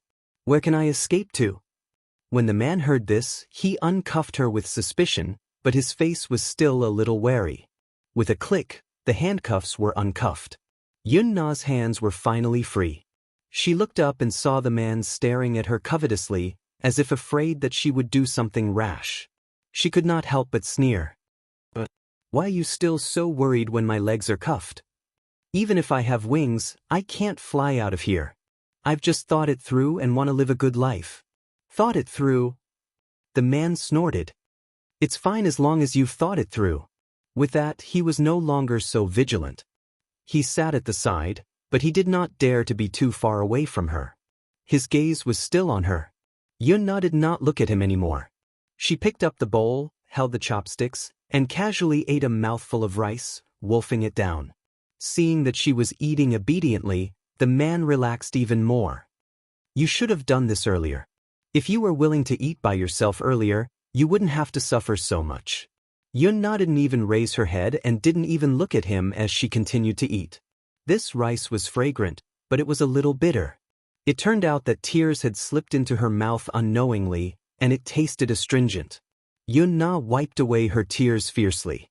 When she thought of how happy Yun Xianxia was at this moment, she thought of how she was being pampered by so many people. She was as noble as the clouds, but what about her? Everyone wanted to trample on her. She was as lowly as mud. And that Yun Xianxia, he was still very smug now, right?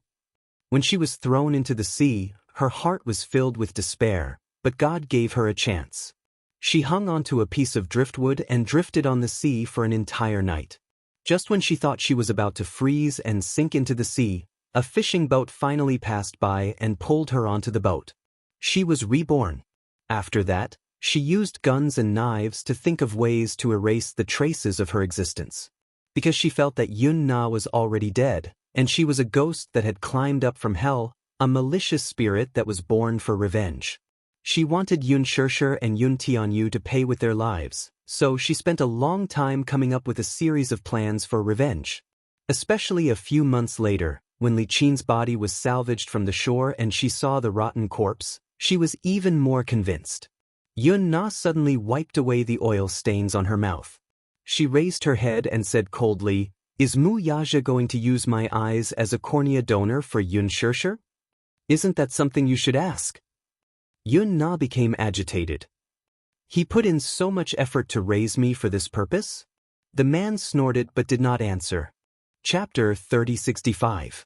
No one paid any attention to her, but she kept talking to herself, as if she wanted to vent the foul air in her chest.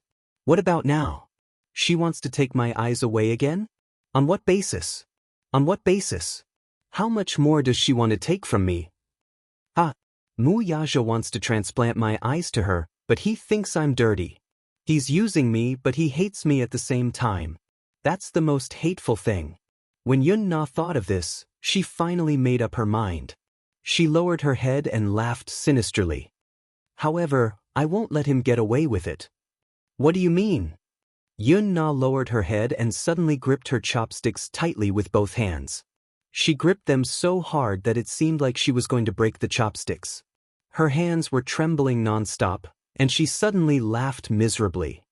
Mu Yaja, I won't let you get away with it." The man was startled by her laughter. He turned his head abruptly and scolded her angrily, "What are you laughing at? Be quiet." His voice stopped abruptly. This was because he saw Yun Na gripping the two chopsticks tightly. Her gaze was ferocious and mournful, and her entire body was trembling violently. When she raised her head again, her eyes were bloodshot and filled with monstrous hatred and anger. She raised her hand and stared at the chopsticks. A certain conviction in her eyes became more and more firm. The man shouted, "What are you doing?" Yun Na suddenly shouted hysterically, "I won't let you get away with it." Her mournful voice broke violently. The man seemed to have guessed what she was going to do. He immediately stood up from the chair and rushed toward her. However, in just a few seconds, Yun Na did not hesitate. She used the sharpest end of the chopsticks to aim at her own eyes and ruthlessly stab them into them. She really used a lot of force and was extremely ruthless. The man could not stop her in time. In the next second, he saw the two chopsticks stab into her eyes, and blood splattered everywhere. Yun Na immediately let out a heart-wrenching scream. The heart-wrenching scream almost broke through the roof and pierced through the clouds. Yun Na suddenly pulled out the chopsticks, covered her eyes, and fell onto the bed. Because of the immense pain, her body kept convulsing. It was so painful. The pain was heart-wrenching. The sharp object pierced into her eye and pierced through her eyeball. She was in so much pain that she screamed in agony. Her body kept rolling around on the bed. Blood dripped from the corner of her eyes onto the dirty bedsheets. She was in so much pain that she was about to faint. As Yun Na screamed, she thought about how she had destroyed her eyes and Yun Xianxia had lost this donor. She was pleased with herself and laughed bitterly. She was crying, laughing, and screaming at the top of her lungs. She looked so crazy that it was frightening. Just looking at this scene was enough to make one tremble in fear. One could imagine how painful it was. At the side, several people were stunned. No one had ever seen such a terrifying scene. After a while, Yun Na actually fainted from the pain. In the hospital, Mu Yaja received a call saying that something had happened to Yun Na. He raised his eyebrows but did not appear too nervous. Instead, he said coldly, "I'll be right there." He drove to Yulong Bay. Just as he walked into the basement, a musty smell hit him in the face. A few doctors surrounded the bed. They had just finished the operation and the anesthesia had just worn off. Yun Na slowly woke up. Chapter 3066. Mu Yaja asked in a deep voice, "What's going on?" Standing at the side, the few men in charge of guarding Yun Na immediately said uneasily, "This woman said that she wanted to eat by herself. We were already very careful, but we didn't expect this woman to be so ruthless. She used her chopsticks to stab her eyes." The more he spoke, the weaker his voice became. Yun Na gradually regained consciousness. When she heard Mu Yaja's voice, she suddenly laughed coldly. "Mu Yaja, give up. You want to use my cornea to restore Yun Xianxia's vision. Dream on. I won't let you have your way. When Mu Yaja heard this, his face remained calm. He said slowly, what gave you such a misunderstanding that made you think that I want to use your eyes to replace Xianxia's eyes? When Yun Na heard this, her face was filled with shock. She suddenly reacted and sneered. You don't mean what you say. I heard what they said. They said that you used me to get my cornea. Mu Yaja said expressionlessly, your eyes are so dirty. Are you worthy of being Xianxia's eyes? Then, Yun Na didn't know whether to laugh or cry. She asked angrily, why did you keep me alive? My father-in-law said that he wanted to keep you alive. When he comes back, he will punish you properly. At this point, Mu Yaja looked very regretful. Why do you think I kept you alive? You said that I coveted your cornea. Yun Na, are you worthy? When Yun Na heard this, her blood rushed to her head. She had never thought that she would deliberately use her last bit of value to destroy Yun Xianxia, even if it would break her hope and make her despair. However, she didn't expect that Mu Yaja had never wanted to use her eyes to restore Yun Xianxia's vision. She still couldn't believe it. Because if he didn't think so, then what was the point of destroying her eyes and suffering such unbearable pain for nothing? She broke down and shouted at him, you're lying. Mu Yaja stared at her coldly, but she couldn't see him. She just kept yelling, you must be doing this for my eyes. It must be for my eyes. You must be very disappointed that I destroyed my eyes, right? It must be very painful? Ha! After a short moment of silence, Mu Yaja smiled coldly and said, Yun Na, you're really pitiful. Then, he turned around and left without looking back. Yun Na still couldn't stop herself from laughing, and she maintained her pitifully weak dignity.